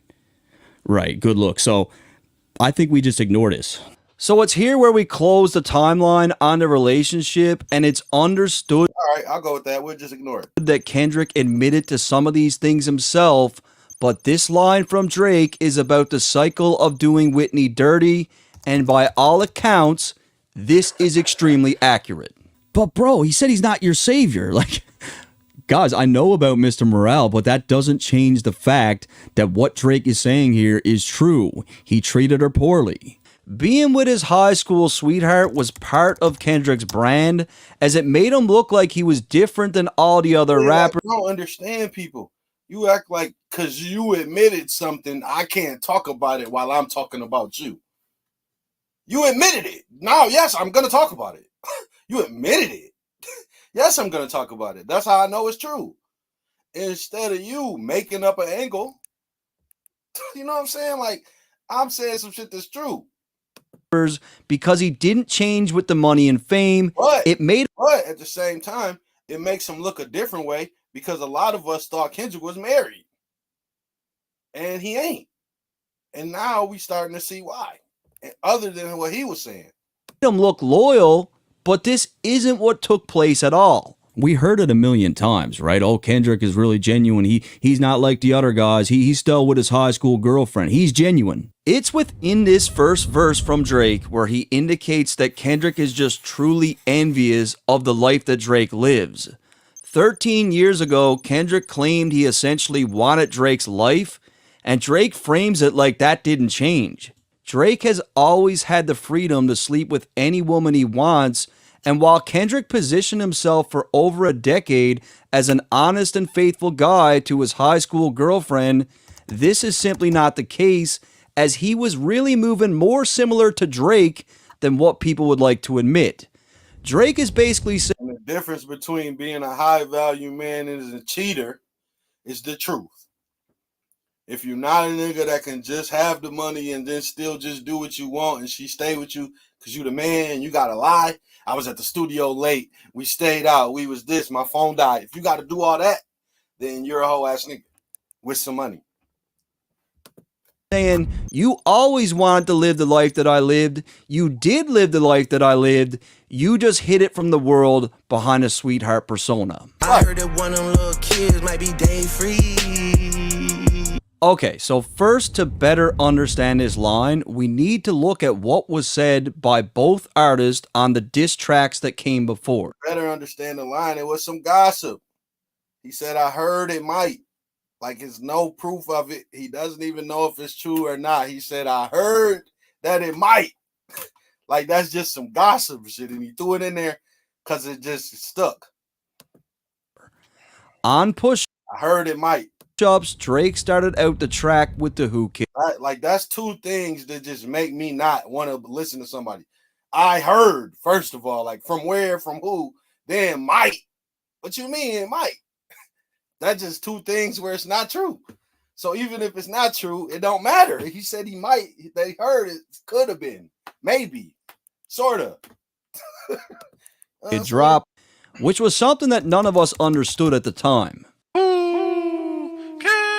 From there, he threw insults regarding Kendrick's height, said that his last album bricked, that TDE was extorting him, and he had the line about bodyguards with Whitney. Then he dropped Tailor Made. On Tailor Made, he used an AI Snoop and Tupac to mock Kendrick, question his authenticity, claimed he was powerless to Taylor Swift, and he ended off the track by claiming that Kendrick was in his New York apartment struggling. And then Kendrick said this on Euphoria. If you take it there, I'm taking it further. That's something you don't want to do. Okay, so the question is, take what where, take what further? What did Drake say in those two tracks that would make Kendrick react like this? Well, there's only two answers. Something to do with the Who Kid drop, which would indicate that he picked up on what it meant, or something to do with Whitney. Kendrick is reacting to something here. It's either the bar about Whitney or the bar about the kid. It's one of the two. Objectively speaking, it appears that Kendrick recognizes Drake has something on him, as he's deemed it significant enough to issue a threat. We ain't gotta get personal, this a friendly fade, you should keep it that way. I don't think we should take it there. Let's just keep it friendly. Like, I mean, he says it twice. There's zero doubt in my mind that Kendrick picked up on the fact that Drake had something on him. 100%. Now, as far as this Dave Free line, I'm not sure where Drake heard this rumor, but he claims that one of Kendrick's kids might not be his. And due to the reference to the son just a few bars earlier, it's presumed this is who he's talking about. Now, to me, it's obvious that both children belong to Kendrick, as they clearly possess a number of his facial features. However, Drake only insinuates that this might be the case, which really makes me believe that he should have circled Heard too. For real. At the very least, Drake is claiming that Whitney and Dave could have been messing around. I'd be pretty much shocked if the kids weren't Kendrick's. Like, to me, we don't need a DNA test here. However, there's no solid evidence that Whitney and Dave were ever involved, and it seems unlikely given how close Kendrick is with Dave. They continue to collaborate even on significant ventures like partnering for PG Lang. So because this was supposed to be like the knockout punch for Drake, like he put a lot of stock in this info, I don't think he just made this up out of thin air. I think someone told him this and he bought it. He believed it. Now, for me personally, he might not even believe it, but he just said it just because it rhymed and it was clever and it stuck. It had people saying "Day Free," like it was a good bar regardless. He might have made it up himself, just in rapper mode. Like that's something you can do while you're rapping. You can make up shit. Like, that is allowed. You know what I'm saying? And Kendrick did it, first of all, but he might have made it up. And it ain't like he said it was true. He said it might. I heard that it might. He's making it up. Who cares? You know what I'm saying? I don't feel like the Not Like Us video proves that Kendrick and Whitney are still together. This at all. This is just my take, or her sitting in the damn nosebleed section of that concert. But I believe they separated a while ago, and the Mr. Morale album was a form of therapy for them, and I do believe they are now co-parenting. That's just my opinion, guys. I do think Drake got this part right, but we'll see in time. At the end of the day, Kendrick is the father of her children. She knew him since high school, and Drake did drag her into this beef, so I can't see why she wouldn't help Kendrick out with the video. Fabricate stories on the family front because you heard Mr. Morale. And I truly believe that lines... Hold on, because this is important. If she wanted to help him out, the biggest help that she could do, if you're a woman and your man is in a rap beef and he's getting accused of hitting you and whooping on you, the biggest help that you can be to your man is for you to grab the mic and say, he never hit me. Well, that's a lie. Drake would have got smoked. I've been saying that he lost. But you just grab the mic like, he never hit me. But she never did that. So what type of person are you to try to tell me that because she went to a concert that means he didn't hit her? I'm putting this on TikTok. I'm putting this clip right here on TikTok just so I can tell women that sounds like love bombing to me. He slap up and beat on you but then take you to a concert. Y'all better pay attention to the dudes that's co-signing that, because that's crazy to me. She was dancing in the video. Yeah, she is traumatized, trying to get it. I don't know, man. But y'all are crazy to try to tell me that proves that he was reaching. If she would have said that he didn't do it, I would have said that. But she never said that he didn't do it because he did do it. Pretty much. So I don't know what the big deal is. Why y'all mad at Drake for this? There's no reason to be mad at Drizzy. He didn't do it. Kendrick did it to himself. Like this one acted as a safety net, as it was Kendrick's way of trying to get ahead of these things before they came out. Me personally, I believe that there just might be a layer of truth mixed in there somewhere that Kendrick recognized he needed to step on. As far as Whitney sleeping with another man besides Kendrick, I saw people acting as if this was impossible, but I do feel like the psychological damage that Kendrick did to her throughout his own... Well, first of all, that's her bad. If she... that's her bad. I'm going to put this part on TikTok too. That's her bad and your bad and any other chick bad. If you with a nigga and all these times he's rapping about cheating on you, publicly fucking with other hoes you know about it, he done hit on you, beat on you, and you ain't got a side nigga yet, I ain't gonna say you deserve none of the physical nothing, but emotionally you deserve everything you get. So I can't help her. If she don't got a side nigga, if she never cheated, we don't even call this side nigga cheating. If she ain't never got nobody else while they was on break, she's crazy. I don't want to hear that loyalty shit. It's a very thin line between loyalty and stupidity. And once a nigga hits you, that's when you cross over into it. Like, that's crazy. Like, I don't understand it. Fidelity would cause... That's not loyalty. That's dumb as hell. Many women to seek that affection from someone else. I mean, come on now, guys. Like, if you treat a woman like that for as long as he did, do you really think it's a 0% possibility that she might just eventually veer off with someone? Any dude that's believing that, y'all are the reason why women say they better cheaters. You niggas that just believe anything. She definitely got another nigga. If she didn't, she's the dumbest chick I've ever heard of in my life. She definitely had another nigga. One else? He's tall, he's 6 foot and all this shit like y'all be liking. He's that. She left her 5'5" baby daddy for the tallest nigga she know. She let an NBA nigga hit it. Like, so y'all niggas is crazy if you believe that. You're dumb. So your girl's cheating on you if you believe that. So speaking on the relationship as a whole, I believe these kids are Kendrick's, but I'm also not going to rule out that they're... Yeah, I think they is too. Drake was reaching, but it was just a funny reach. That's why you're still sitting here talking about it. It was a bar. They freeze. Right. It was catchy. Just might be a layer of truth in here somewhere that Kendrick did a very good job of stepping on. When you really look at the information and the situation at a whole, what I just said is not a crazy take to have. I think Kendrick's strategy of painting Drake as a liar and a manipulator and constantly driving that home, I think all that was done with a great deal of intent. And it was very effective, right? Cause if your GM is your BM secret BD, then this is all making plenty fucking. It was effective to an extent, to where his fans used it as an angle. So I guess it was effective. Sense to me. Drake claims that if Kendrick's general manager, Dave Free, is the real father of his child, then everything is starting to add up. Mm-hmm. The long wait in between Damn and Mr. Morale, the subject matter of Mr. Morale, the turmoil between Whitney and Kendrick, all now seems to add up for Drake. Let that shorty breathe. Shake that ass, bitch. Hands on your knees. Shake that ass for Drake. Now shake that ass for free. So it's here where Drake flips one of Kendrick's funniest lines from Euphoria. When I see you stand by sexy red, I believe you see two bad bitches. I believe you don't like women. It's real competition. You might pop ass with them. When I heard these shots from Kendrick, I wondered how Drake would go about flipping this. And he does a pretty good job by playing off his previous track, Rich Baby Daddy, with Sexy Red. Bend that ass over. Let that coochie breathe.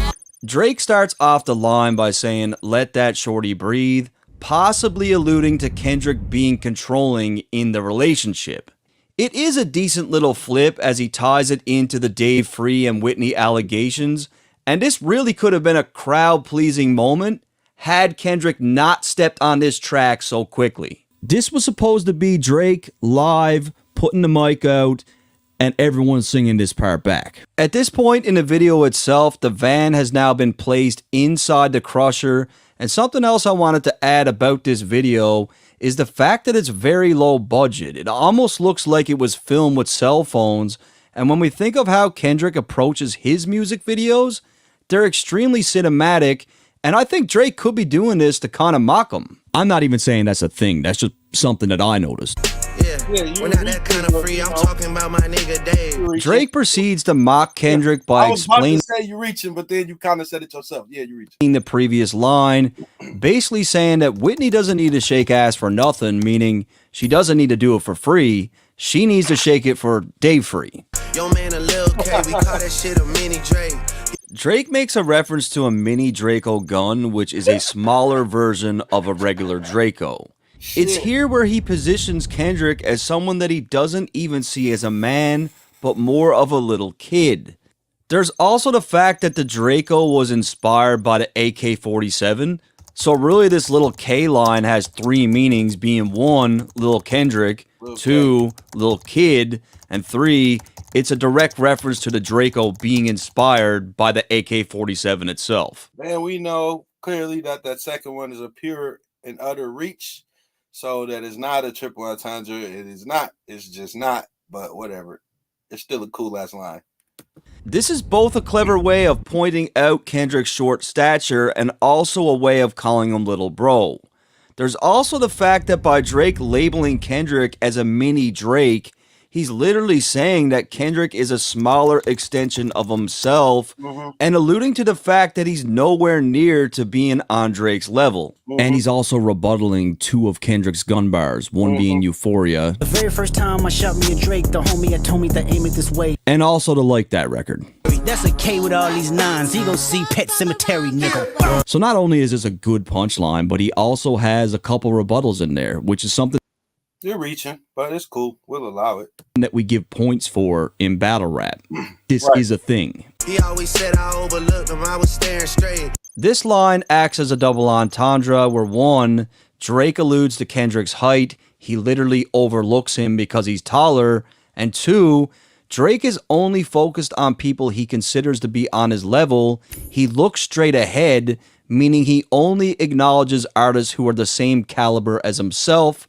Drake doesn't view Kendrick as being on his level. These bars go over Kenny head no matter what I say. So Drake claims that the bars are going right over Kendrick's head, which is a phrase that we often use in hip-hop when the bars are so complex that the audience doesn't catch it. Secondly, it's obviously another short joke where the bars are literally going over Kendrick's head due to his short size. So again, another jab at Kendrick for his short stature. And there's a lot of short people that hated these bars, yo. Y'all's insecurities came out while he was attacking Kendrick, y'all started talking. Oh, you said it was some short jokes. Like out of all the raps, that's all you heard because you're like niggas act like we don't hear this shit and know what's really going on with y'all while y'all responding to this shit. While I felt like the short jokes were already played out in push-ups, I got to thinking maybe Drake knows that Kendrick is insecure about this. And that's what I was telling people. Like, yo, why are y'all acting like y'all are part of the battle? He's clearly picking on his insecurities. Like, he knows this about him. Like, nigga, you're insecure about this shit. I'm gonna keep fucking with you. Like, nigga, you're short. Like, some people don't care that you're short. Like, yo, I still get hoes. Bitch, I'll beat your ass. Like, all type of shit if you tell them they're short. Like, they're gonna have all type of responses. But some people are actually insecure about that shit. And you could actually pick with them. Like, come on, man. Even when Drake dropped that track, he shared a story promoting it where he said, out on all platforms, like the shoes you need. And there are many instances of Kendrick wearing footwear where he seems to be trying to gain a couple inches. I mean, maybe it is a sore spot for Kendrick. I know you like to keep it short, so let me paraphrase. Again, another short joke. And even if this does get under Kendrick's skin a little bit, at this point, Drake is wasting valuable real estate here, and it's time to move on. Knew it was smoke when Abel hit us with the serenade. Niggas say, almost started reaching for my waist. Drake clowns The Weeknd as he was one of the artists that took shots at Drake recently and has remained a target. It's here where he sarcastically pretends to be afraid of The Weeknd, suggesting that he's reaching for his waist to get a pistol. He's basically saying like, oh no, don't get the big bad Weeknd after me. It's at this point in the music video where the van gets crushed and Drake syncs this with the hook of the track. Now, the act of crushing this van in particular is Drake's way of saying, I helped bring you into this thing and now I'm taking you out of it. Good Kid Mad City is among one of the best hip-hop albums of all time.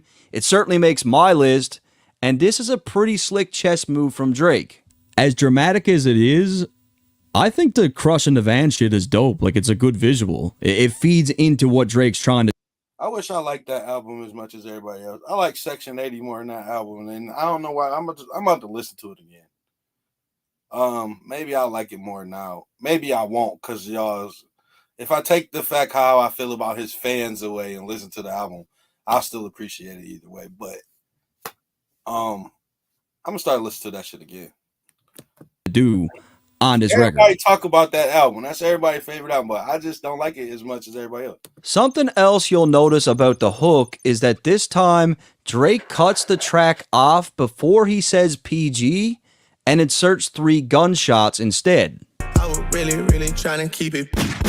So this whole time he did want to keep this just to Kendrick, but now he's firing on everyone. Stop playing around and take this shit serious. Like, niggas is a joke. I take it serious though. And now we get to part 2, and this is really where Drake really starts to rap. Now, as far as the visuals go for the second portion of the video, Drake showcases a Mercedes hearse from multiple angles.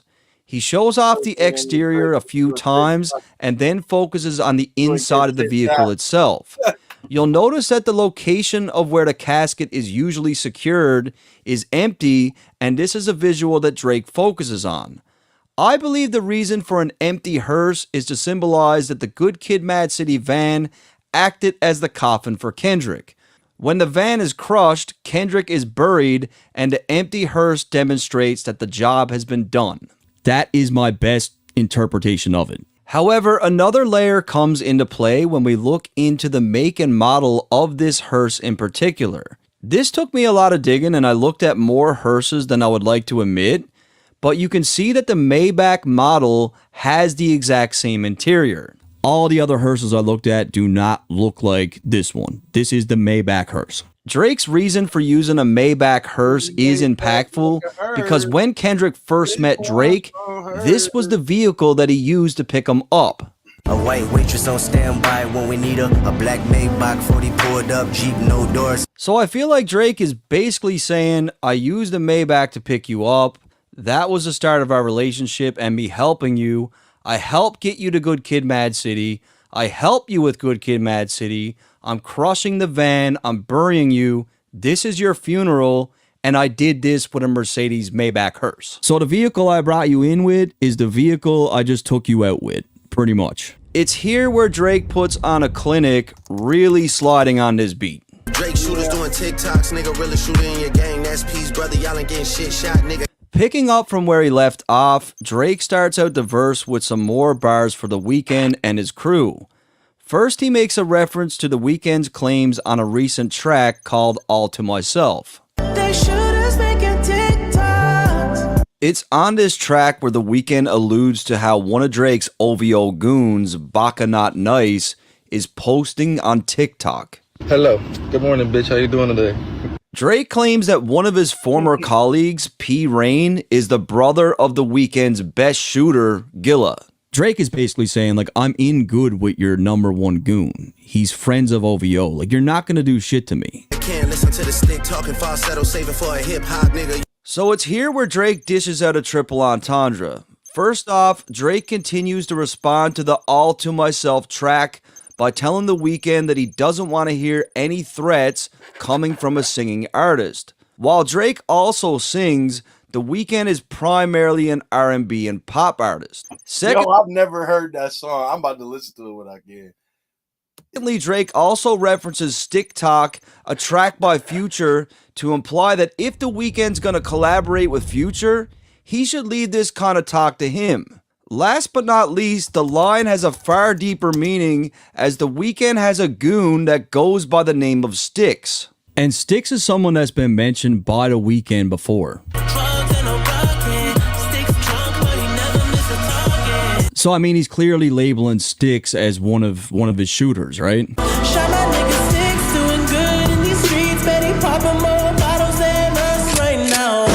So even coming back to the previous line about Gilla being the only real shooter in The Weeknd's crew, Drake is basically calling this Styx guy a joke, like he's not the guy that The Weeknd thinks he is. So that right there is a triple entendre and a really good one. Nigga, you don't even be at home. That was a good reach too. Dog, you a souvenir out the gift shop, nigga. Drake points out how The Weeknd is hardly ever in Toronto, and when he does visit, it's just like a typical tourist, stopping for a brief moment and leaving again. He also makes reference to a song by Selena Gomez, which is called Souvenir, and this was someone that The Weeknd was in a relationship with, and the Souvenir record itself is actually written about The Weeknd. So I hope at this point in the video you could at least say that for the people that claim that Drake can't be layered, like he definitely can be layered, and he has been layered. It's funny that I was about to say that I was just about to say that a couple minutes ago, and then like I don't know why people be saying that about him. It's kind of weird, but I don't know. For a very long time. Why do people be acting like he don't be rapping? It's weird, like he does, and I don't know. It's still mad about that one hoe. We ain't even fuck. I just lip lock with her. Now, it's hard to pinpoint exactly who Drake might be referencing, but I personally believe he's hinting at a woman named Just Tokyo. I first broke this connection in my push-ups breakdown, noting that she's been seen with both Drake and Future. Another potential hint that I notice is Drake's use of the word lip lock, which Future also used in his popular track, Thought It Was a Drought. I just had some bitches and I made them lip lock. For me, it was a clue because, you know, this was a big record for Future, and lip lock is also pretty specific. So I believe that it's in this line where Drake seems to let Future know that he didn't even sleep with this woman, all he did was kiss her. When it's wartime, I ain't even really let my dick drop, nigga. So I believe this is also another triple, as first, he's saying that when it comes to beef, he hasn't even begun to retaliate or cook yet. Secondly, he's basically saying that beef gets him excited, and when it's time for war, he gets active. And lastly, following the previous line about kissing, he's implying that in his conflicts, he's notorious for sleeping with his rivals' women, and in this case, he's saying that he hasn't even stooped to that level yet, hence he hasn't let his dick drop. And I know people think Drake is lame for smashing other people's girls for revenge, but if you really don't like someone, that's probably the best way you could get back at them. Like, a broken nose is going to heal, but a broken heart, that shit takes a lot longer. You're hitting them where it hurts. Nigga, what the that was actually one of his best reaches right then. Like, that what he just did. I couldn't even refute what he just said. It's not a triple entendre, but all three of them angles was just fire right there. Fuck, I heard Rick drop, nigga talking something about a nose job, nigga. So it's here where Drake really starts to turn up with his use of the N-word, truly combating Ross's claims of Drake being a white boy. White boy, BBL Drizzy, I got a question. Drake directly shoots down Ross's claims of him having a nose job. And a whole bunch of celebrity plastic surgeons, they also debunked this. Well, I'm not really seeing anything obvious here. So I don't think that Drake is nose job Drizzy. So as Indy's words heard Rick drop, Rick Ross, you got people paid like that? I didn't even know it was surgeons commenting on this shit. This battle was that huge? Damn. where we get another double entendre where one, Ross dropped a diss track towards Drake called Champagne Moments, and two, Rick Ross has had several medical incidents such as seizures and rumored heart attacks where he did indeed drop. So to me, this could also be a clever play on Ross's health issues. Lastly, Drake alludes to Rick Ross's use of Ozempic to help with weight loss and insinuates that he's jealous of Drake's success, which is honestly even more clever wordplay, linking to Drake's previous lines about getting active. And like I said, he really starts to rap here because up next, we get multiple double entendres. Put a nigga in the bars, let a nigga rock, kinda like your old job, nigga. In the first couple words, Drake says, put a dude in the bars, and this has two meanings where one, he's physically rapping about Rick Ross and spitting bars about him, and two, he refers to Ross's former career as a correctional officer where he was literally responsible for surveilling other men behind bars. So that's one double. Next, Drake says, let a dude rot, which also has multiple meanings where one, it's a common phrase for inmates that do long bids that they rot in prison. Two, Drake is claiming that Ross's career will now rot, meaning he's about to fall off without Drake's help. And three, coming off the line about jail bars, he's referring to the type of steel used for the bars, which is called wrought iron. I got to give a thanks to my days in construction for helping me with that last one, but that line is crazy. It is. House sitting on some land, but it's out where no one even really know y'all. I gotta give a thanks to your job in construction for that last reach, and it's cool too. I accept it. Drake continues to fire at Rick Ross here as they were clowning each other over real estate, and in this case, Drake seems to be referring to Ross's mansion in Georgia, essentially saying that it's in the middle of nowhere. Bitches gotta drive 2 hours for you pay them just to give a blowjob, nigga. Again, Drake continues to take shots at Ross by claiming that he's so out the way that women need to drive 2 hours just to get to him, and he's also insinuating that Ross has to pay in order to get women at all. Lastly, he frames it like Ross only pays for blowjobs, potentially hinting that he's too fat to even have sex. Which tells me that Drake has probably been talking with some of the women that's connected to Ross. Must have started up a snowball because my last record deal was for. No, you're just reaching, but it's cool. 100 ends these days, that's a low bar, nigga. On social media, Ross seemed to claim that he had more money than Drake, and in response, Drake is essentially saying that Ross must be high to believe this, noting that his own record deal alone was worth $400 million. And he's saying that now that's low. Who's next on the list? Which one of my so-called niggas need a sheriff on a clip? So it's here where Drake leans into the 20v1 narrative, highlighting that everyone he's currently beefing with were once his friends, people he helped in various ways. And he's framing it like he's thinking, like which one of these bums am I gonna fire on next? Always knew I had to smoke y'all niggas. And I saw that many people were saying that Drake should have just focused his diss solely on Kendrick Lamar instead of all goofy. Y'all are goofy and y'all are thirsty for drama, and y'all just thought that Kendrick mattered to Drake more than he actually did. And he was, and then her, first of all, Ross and some of these other guys, Weeknd actually dropped a diss. Somebody ever dropped a diss track about you before? If they haven't, then shut the hell up. You talking about he should have only focused on Kendrick when Ross literally dropped a diss track about him, and so did Kendrick. So did Weeknd, and then he did 50,000 stories about him, and Future was on it too, and Metro did BBL, Drizzy, viral beat, and all this different stuff. And you're gonna sit up and tell me you should have just focused on Kendrick. I should focus on you when I say shut the hell up. These other artists, and I have to agree with this. It seems to me that Drake noticed the success of the Push-Ups track and how the 20v1 narrative really resonated with a lot of listeners, so he decided to continue with this approach. Remember, in the beginning, people were like, holy shit, Drake is taking on everyone by himself. I think he just had this stuff to say to these dudes, and he wasn't gonna address them any other way. And like I said, Ross brought it on himself, and so did everybody else. I already just explained it. No, that's not what's going on, Dirt. You're wrong. He's not backing down. Good kid, Mad City van, will pot a latch and make the door slide. Tears running down my cheek, laughing at you pussy dying, it's a war cry. Drake starts flexing, claiming ownership of Kendrick's family van. He opens the latch and lines up all his enemies for a metaphorical drive-by. He claims that taking out his ops will be so satisfying that he'll laugh until tears run down his face.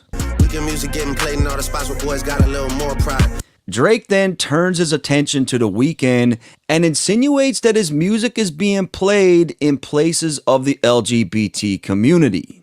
That's why all your friends dip into Atlanta paying just to find a tour guide. So again, following with the theme here, Atlanta is ranked as one of the gayest cities in America, and Drake claims that the XO crew are frequent flyers. Able run your fucking bread, need to buy some more chains for some more guys. Let me find another street nigga I could take to the game courtside. It's here where Drake is speaking from the perspective of The Weeknd's manager Cash, framing the situation like Cash is asking The Weeknd for more money so that he can spend it on lavish items for other men. I found many examples of him doing this where he's bought chains for people like Travis Scott, Playboi Carti, Lil Wayne, Ken Carson, Gunna, Post Malone, Future, Metro, Young Thug, French Montana, and while I couldn't find any examples of him courtside with other rappers, I'm sure Drake also said this for a reason. He's pretty much doubling down on what he said on Push-Ups. Cash blowing, able bread out here tricking. Shit we do for bitches, he doing for niggas. I think Push-Ups is underrated. Like, I listen to that record still all the time. Let me get a used Ferrari for a rapper, take the nigga on a horse. Yeah, because he was, man, I don't know. Dog, Drake is better than Kendrick at battling.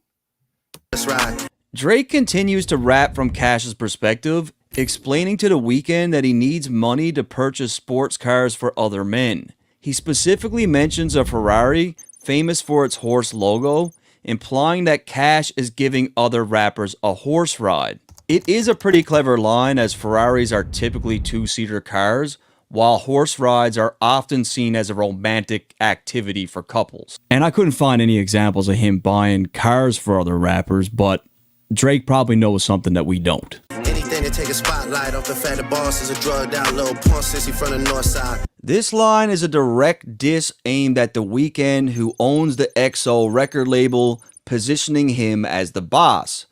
Drake accuses Cash and The Weeknd's crew of doing everything possible to conceal the fact that The Weeknd is a closeted drug user and homosexual. Drake refers to him as a punk, which is jail slang for being gay, and reinforces this with the term sissy, another word associated with homosexuality. Finally, he points out that The Weeknd is from the North Side, referencing Toronto's location in North America. When it comes to XO, Cash and Sal are from the Middle East somewhere, so he's making it clear he's talking about The Weeknd, the boss, the guy from the North Side. Rock him talking shit again. Gas cause you hit my being first, nigga. Do the math while I was hitting in. It's here where Drake fires at ASAP Rocky, whose real name is Rakim, as Rocky dissed Drake on Future's track Show of Hands, where he flexed on Drake for sleeping with his baby mama, Sophie. I smashed before you birth, son. Flacco hit it first, son. I don't know why ASAP thought this was a good angle, because he really walked into this one. Drake really flips this narrative on its head, as he has a long history of dating Rocky's wife, Rihanna. Rocky is then asked to do the math to determine who Drake was sleeping with at that time, and while we do know that Rocky dated Sophie at one point, there are no concrete dates for us to base this on, but it's obvious Drake was sleeping with Rihanna at this time. So again, like, Rocky set Drake up for a slam dunk rebuttal here. And I honestly feel like Drake is dropping another clue here with the word math, as this is a subject that Rihanna is academically gifted in, even choosing to teach it in places like Africa. Rihanna spent time with students at a local school. She helped them with math. He's pretty much saying, look, Rocky, if you can't figure out the math, bro, just go see the tutor. She'll fill you in. Something else I noticed is that Drake calls Rocky, Metro Boomin, and The Weeknd by their first names, and I see this as more of a slight to Rocky, where he's more or less saying, none of you guys are rappers to me. I ain't even know you rap still, cause they only talking about your fit again. Drake trolls ASAP Rocky for focusing more on the fashion industry than releasing music. This could also be in reference to how over the last few years, Rocky has publicized far more for his fashion than for his music. It was a while back that Joe Budden said the exact same thing. When the fuck was niggas talking about ASAP Rocky? So Drake echoes the same sentiment here, claiming that nobody talks about Rocky's music. All you ever hear about is the fashion. Probably gotta have a kid again before you think of dropping any shit again. Furthermore, Rocky hasn't dropped an album since 2018, and in the span he had 2 children, one in 2022 and another in 2023. He's basically saying that there's a better chance of ASAP having another kid than putting out music that anyone cares about. Yeah. Even when you do drop, they gon' say you should have modeled cause it's mid again. It happened. He dropped. It was mid again. He should have modeled. Drake claims that when ASAP Rocky does drop an album, it's gonna be lackluster, and it's here where he takes shots at Rocky's 2018 album Testing. While the album did have mixed reviews, it was his lowest selling album, and Drake states that the next album won't be any different, and that the people will say that he should have just modeled. Smoking 50, but they should have put you on the first one trying to get it in. Drake continues firing on Rocky, claiming that he's smoking Fenty, which is short for the drug fentanyl, but also the name of Rihanna's beauty line. It's here where Drake also mentions Rocky's claims on Future and Metro's Show of Hands, where Rocky basically said, if you guys were dissing Drake, you should have called me earlier. You know I'm down. Call up Pluto, Metro shoulda put me on the first one. Metro and Future had 2 albums back-to-back dissing Drake, but Rocky was only on the second one. So he's basically saying, you should have just called me the first time. I would have been down. Ask Fring if this a good idea the next time you cut it in a bit again. Drake brings up his nickname for Rihanna, Fring, which is related to the TV show Breaking Bad, as she was a fan of the show, and Gustavo Fring was her favorite character. By bringing up the nickname too, that's pretty petty, because he's reminding ASAP, I got an intimate past with your wife, right? She'll even tell you leave the boy alone before you get your head split again. He then mentions that even Rihanna herself will tell Rocky to leave Drake alone before he gets his head split again. He's pretty much saying Rihanna even knows that Drake is a way better rapper. She's couple bars, got him out of there. Gonna tell Rocky, look, bro, like, you don't want to go at Drake anymore. He just mopped you on Family Matters. You should probably leave him alone. However, before you get your head split again. For the line about getting his head split has some very clever wordplay, as not only did Rocky suffer a head injury, but on Breaking Bad, the character Fring had an accident where he lost half of his face. It really is high-level writing, and maybe he should have stuck to Kendrick, but you cannot deny that he really is cooking these guys. Pluto shit made me sick to my stomach. We ain't never really tried to deny it. I don't know how. I guess it's just 2 different English languages, because I don't know. Been through it. Now, Drake seems to take it light on Future in this beef, more or less saying that they don't really have any major issues. Lil Wayne, he a fucking lame, so I know he had to be an influence. Drake name drops Metro Boomin and claims that he's the likely cause of the issues between Drake and Future. These niggas had a plan and they finally found a way to rope you into it. 2 separate albums dissing, I just did a chem to it. Nigga skimmed through it. Drake claims that he didn't pay much attention to the 2 albums that Metro and Future released that were filled with disses aimed at him, describing them as mediocre and only skimming through it. He then makes a clever wordplay involving Kim Kardashian, who owns the clothing brand Skims, referencing how she promoted Kanye's Donda album with the sound muted. Fans quickly caught on to the subtle jab, likely directed at Kanye, who had appeared on a remix of the Like That record. Me and Savage had the hose dripping wet, it shows, almost had to swim to it. Coming off the last line about Kim Kardashian, Drake appears to mention her again here, referencing a video that surfaced of his It's a Blur tour, where Kim looks very happy to see him, and Drake seemingly ignores her. By Drake claiming that him and Savage had all the hose dripping wet at their shows, he could be referencing Kim's behavior in this very moment.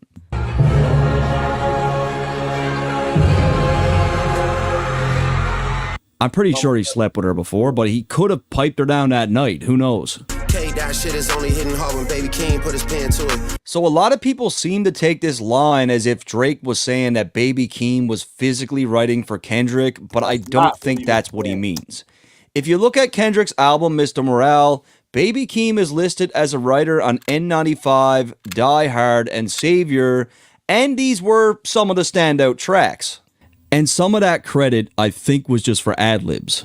Then we got tracks like Range Brothers and Family Ties, which were truly in heavy rotation, and more in line with something that Drake would probably consider to be hit-worthy music. I've argued that Kendrick's verse on the Like That record was some of the best rapping that we got in the entire beef, and that record was #1, and so was Not Like Us. Ross calling me the white boy, and the shit kinda got a ring to it. Cause all these rappers waving white flags while the whole. I've argued that the best rapping that we got on the beef was on Taylor Made, but whatever. Fucking club sing to it. Rick Ross had referred to Drake as a white boy on countless occasions, and it's here where Drake seems to be predicting the outcome of the war, assuming that after Family Matters, all of his enemies would bow out of the race. You know, I do like the line, but again, like, this just proves that Family Matters was the one. This was the one that people were supposed to be singing in the club. This was supposed to embarrass everyone. Murder scene on your man tonight, then come to vigil with the candlelight. It's here where Drake has a religious reference, which is a good indication that this is directed at Kendrick.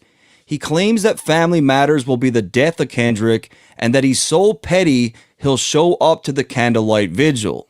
Body at the fucking body, and you know Rick reading my Miranda rights. Drake uses a play on words here to reference Rick Ross's former job as a CO. He claims that he's got bodies dropping left, right, and center, all while Ross reads him his Miranda rights. You know when the police tell you, you know you got the right to remain silent, get a lawyer, yada yada. He's claiming that Rick Ross is doing that part. I'm going on vacation, I hope next time y'all plan it right. Drake claims that now that he's addressed all the other rappers who have been dissing him, he's now finally ready to take a break. Now, obviously, as it stands right now, some of these lines did not age very well, but he definitely cooked A$AP Rocky, The Weeknd, and his crew, and Rick Ross in this verse. Cause you gotta pay for saying my name. Guess now niggas understand the price, man. What? Drake really is rapping on that verse. He's locked in, he's sliding on the beat, real smooth. Like, I don't know how anyone could really deny that he really is rapping in this verse. It's at this point where we get to the third beat of the track and the visuals change to a shot of the new Ho King restaurant, which was mentioned by Kendrick in Euphoria. It's wild how much business this place got just because Kendrick mentioned it. Next, we see a Toronto-based rapper that we haven't seen with Drake too often on camera, and he goes by the name of TV Gucci. A friend of mine, Ricky from the We Love Hip Hop Network, recently interviewed this guy, and here's all that he would say. Basically, I don't involve myself in politics. So the question you're asking, G, is like a politic question. You know what I mean? Like, I can say something positive or negative, and it can be somebody will take it into their own way. So me personally, G, I come from the streets, man. We don't talk about beef, fam. Next, they begin to walk into the restaurant, and on the left-hand side, a quick shot of what looks like Jeremiah, Drake's right-hand man next to Chubbs. The scene then shows TV Gucci approaching both Drake and Chubbs, who are seated inside the restaurant having a conversation around some food. Interestingly enough, after this restaurant was mentioned by Kendrick on Euphoria, they created a Kendrick Lamar special, and it appears that Drake has ordered that meal as all the items appear on the table, with the exception of the beef and broccoli. I heard there's a Kendrick Lamar special. Is that true? No problem. All right, I'm excited, man. Was the new Ho King House special fried rice. Order this was this deep fried shrimp dish. Order this their spicy chicken wings. But this beef broccoli definitely came hot off the wok. Now, I can only speculate. That's some hell of a marketing right there. But I feel that this may have been intentional, as the camera clearly pans over the food, and the absence of the beef portion of the meal could indicate that it's here where the beef ends. A number of empty plates are shown, meaning that they did eat something, whereas the other dishes look untouched. It really reminded me of what Drake said to Meek. He served me up a cheesesteak, I gave him back a clean plate. Like, there's clean plates on the table, the beef is done. Kendrick just opened his mouth. Someone go hand him a Grammy right now. Drake then comes with a line that made a lot of people laugh. Kendrick has definitely had massive success when it comes to the Grammys, but I believe this line is deeper than how most people see it. Who could forget the 2014 Grammy Awards when Macklemore won Best Rap Album over Kendrick? This result caused an absolute uproar and created a big headache for the Grammys, and it seems like ever since this mistake happened, the Grammys are quick to award Kendrick every single time he's mentioned. The Grammys have been accused of racial bias for many years now, and Drake could be saying that Kendrick getting a Grammy is pretty much like a participation award. He doesn't deserve it, but they're afraid of not giving it to him. I could see Ironically, never mind. an argument for what Drake is saying. Like, I went through all the Grammys that he's won. Most of them to me were deserved. Many are subjective, and then there are some where I felt like he shouldn't have won. Where's your uncle at? 'Cause I wanna talk to the man in the house. Drake appears to make reference to Kendrick's track Auntie Diaries from Mr. Morale, as it's on this track where he reveals that his aunt transitioned to be his uncle. It's here where Drake dishes out a petty line, insinuating that Kendrick's transitioned uncle is more of a man than him. Look, I got no smoke with the trans community, but that's funny. As far as the visuals, is during the bar about the uncle where Drake looks into the camera with a big smile. You'll also notice that Drake is wearing the same FUBU shirt as well as the G-Unit chain that was shown at the beginning of the track. West Coast niggas do phase, right? Come get this ass whooping, I'm handing them out. Drake doesn't seem to view Kendrick as being a tough guy at all. Keep in mind, Drake definitely does tower over Kendrick, and he seems entirely open to shooting the fade, meaning to fight in West Coast slang. You wanna take off for Pharrell? Then come get his legacy out of my house. So in Euphoria, Kendrick mentioned how he was more than happy to defend Pharrell, and when Drake says to come get his legacy out of his house, he really isn't joking here. Drake purchased a bunch of Pharrell's custom jewelry from an auction, and these are literally some of the most iconic pieces of jewelry in the history of the music business. Right. If you don't believe me, this is how the auction site described the chains. One of the most historic pieces of contemporary jewelry that represents an incomparable artist at an incomparable time with incomparable creativity. And at one point, Drake read those exact same words, and he bought it all. So these pieces are absolutely iconic in the hip-hop world, and Drake first showcased them in his Jumbotron music video. This is likely how Pharrell discovered that it was Drake who purchased these items. It's like a different era. It's the end of that era for me. Look at this, astronaut. This is the symbol for BBC.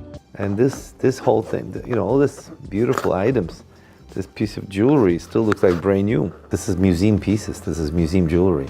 This should really be in museum. I mean, the man who made the jewelry himself, Jacob the jeweler, is saying exactly what Drake is saying. This is literally Pharrell's legacy. It's definitely petty and maybe even a bit childish, but if I had the money and it was my ops, I'd probably do the same thing.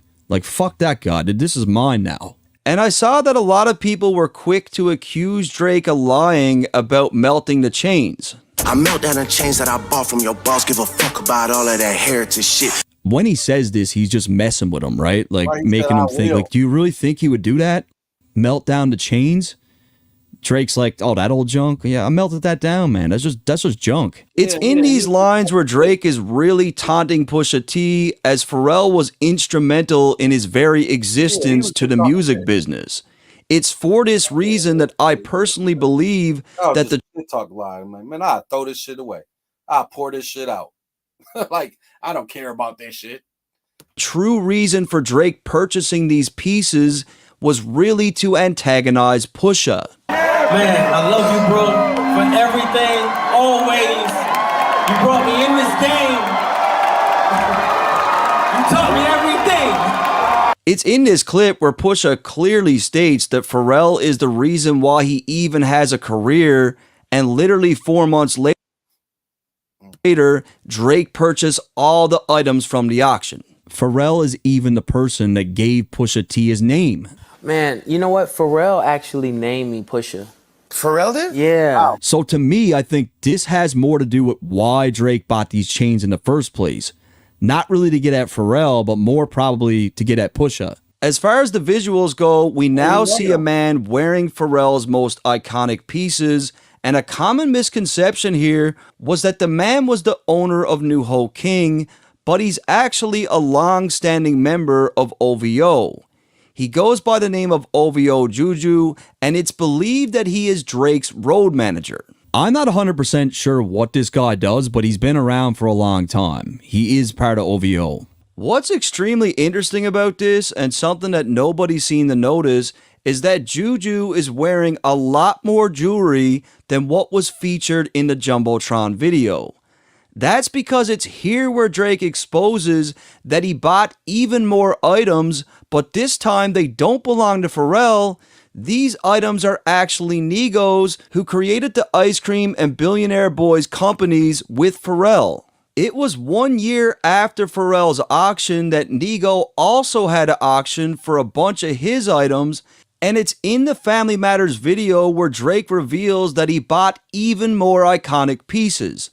As you can see, Drake purchased Nigo's ice cream logo chain, the Running Dog chain, and the Billionaire Boys Club astronaut head. These are literally the characters that represent Pharrell and Nigo's companies, and it's in this video where he reveals, I bought this shit too. Finally, one more thing worth mentioning is that you'll see that both Drake and Juju flex the chains by holding it up by their thumbs, which is exactly how Pharrell showcased these chains many times before. So as obscure as some of these details might be, a lot of people do look past this shit, and that's what I tend to focus on in my videos. Like these things still do have meaning. A cease and desist is for hoes.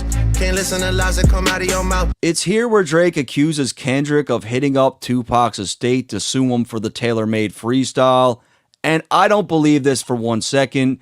Tupac's estate actually mentioned Kendrick as being a very respected friend, and a lot of people were upset with Drake when he did this Tupac gimmick. You called it Tupac estate and begged him to sue me and get that shit down. Now, Kendrick being How does him being a friend of them disprove that he did it?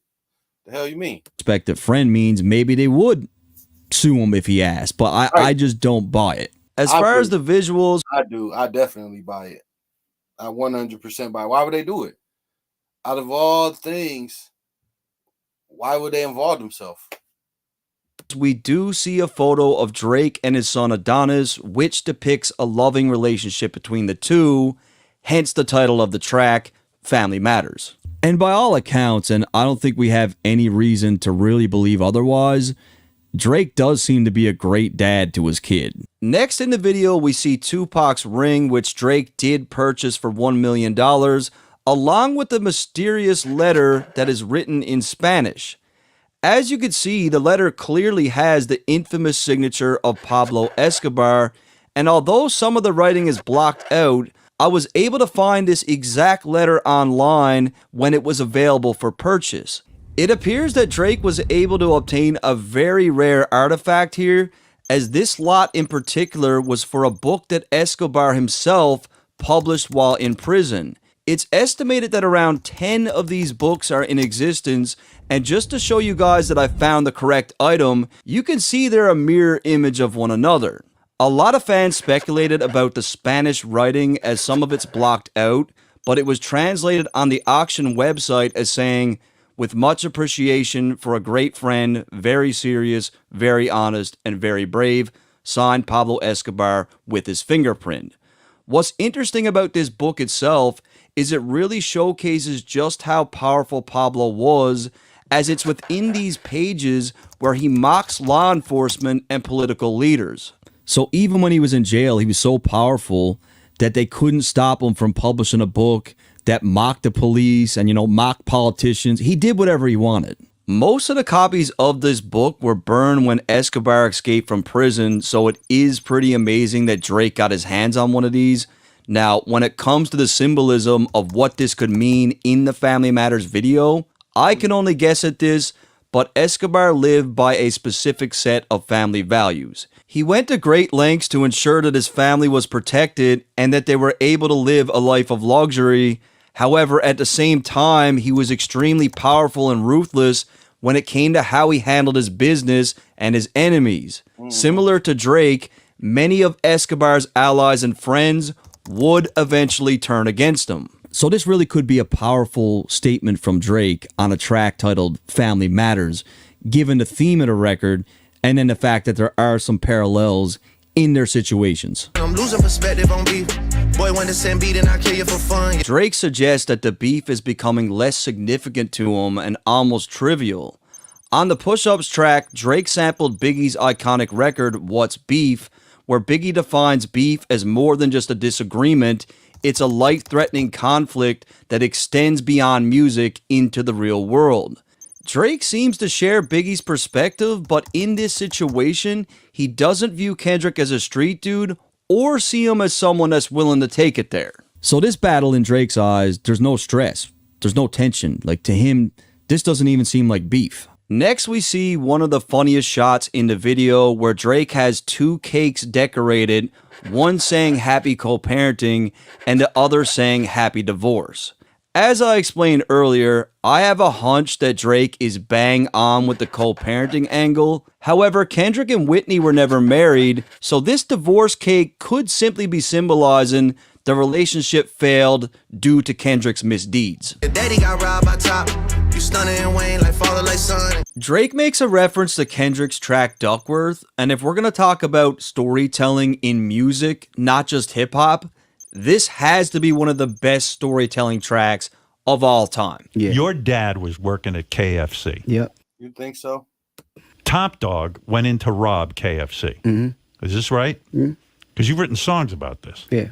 Drake draws a powerful parallel in this line, implying that while Top Dog may not have literally robbed Kendrick's father, he did exploit him, and Drake suggests that Top Dog has done the same thing to Kendrick, hence the phrase, like father, like son. And I don't want to hear anybody say that, oh, you don't understand Duckworth, bro, you just don't get it. Like, Kendrick's dad was getting exploited by Top Dog. He was afraid of him.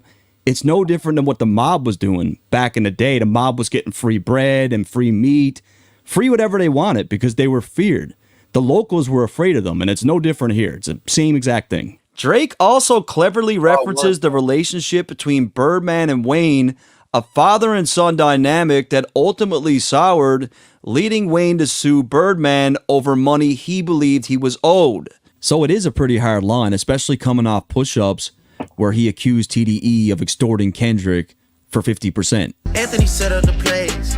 Kojo be charging you double for none. Drake claims that when Kendrick was signed to TDE, Anthony Top Dog was the one that was calling all the shots when it came to business. It's here where he insinuates that Kendrick is absolutely clueless when it comes to business, because it's likely that the creative direction and production of Mr. Morale were driven by Kendrick and his team at PG Lang, and under this direction, the album was the worst-selling project to date. TDE seemingly had limited involvement in this album since it was widely known that this was his last project with them. Drake drives this home even further by making a reference to an artist named Duval Kojo Timothy, who was credited as a producer on 4 of Kendrick's songs from Mr. Morale, and it's here where Drake is saying that without Top Dog, Kendrick is getting ripped off because he doesn't know what he's doing.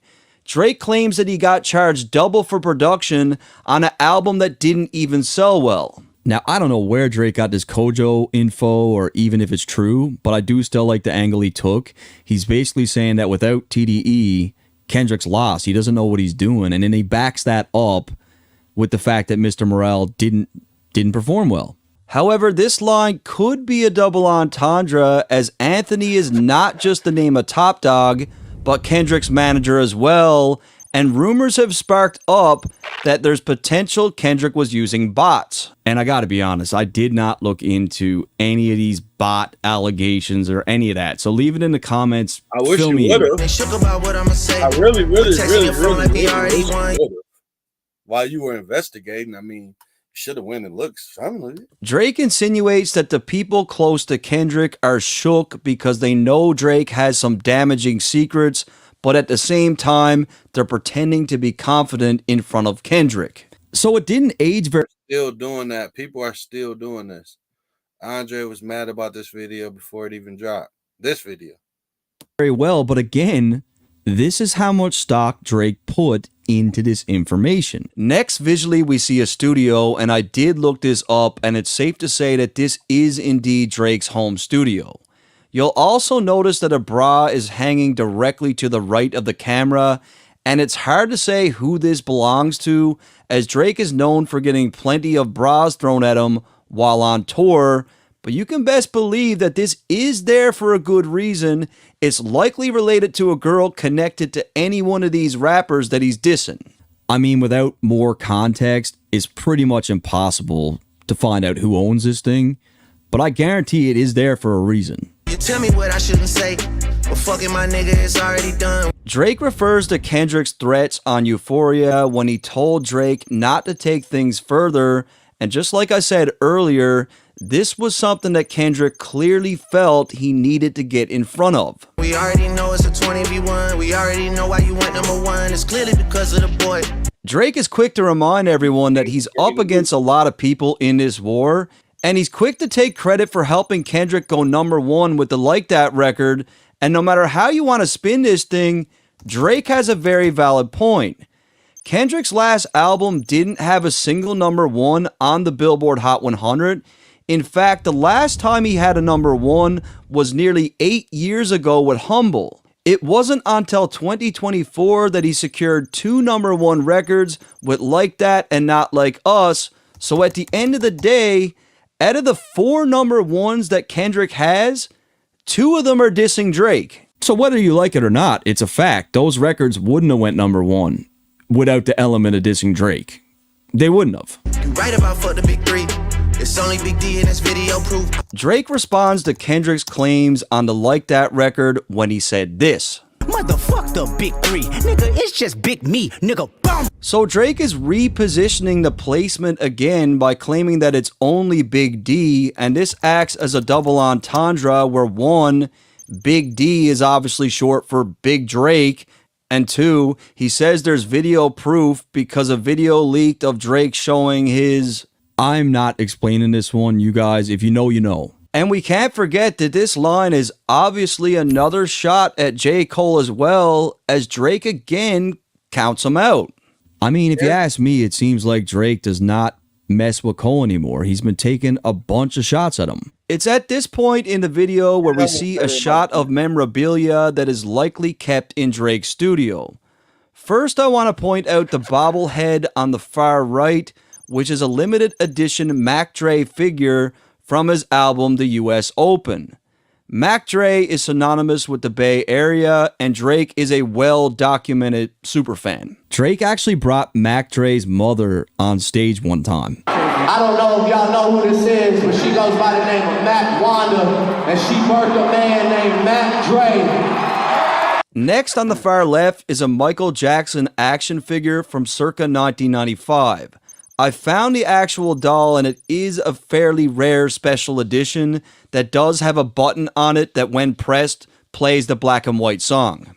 He's just really mocking Kendrick even more here. The next figure took me an extremely long time to find. I couldn't really tell who the character was at all, but this is a retro toy of Jimi Hendrix from a company called Mego, and it depicts his infamous performance at the Monterey Pop Festival in 1967. However, I feel like Drake has this in the video for a very particular reason, as Hendrix was well known for surrounding himself with white groupies, and Kendrick is on record as saying he wanted to be remembered someday just like Jimi Hendrix. So Hendrix was with the white groupies and so was Kendrick, and I got a feeling that Drake knows more about this than what we know. Lastly, we have the signed glove, which also took a long time to find because I kept trying to tie this glove to Michael Jackson, but I eventually did link this autograph to none other than Tiger Woods. Now, Tiger in particular is a well-documented milkman who, like Kendrick, has a past of infidelity. Son should go play at the park. Two light-skinned kids, the shit would be cute. Drake begins with a hypothetical scenario suggesting that their two sons go on a playdate at the park together. He uses this opportunity to emphasize that both children are light-skinned.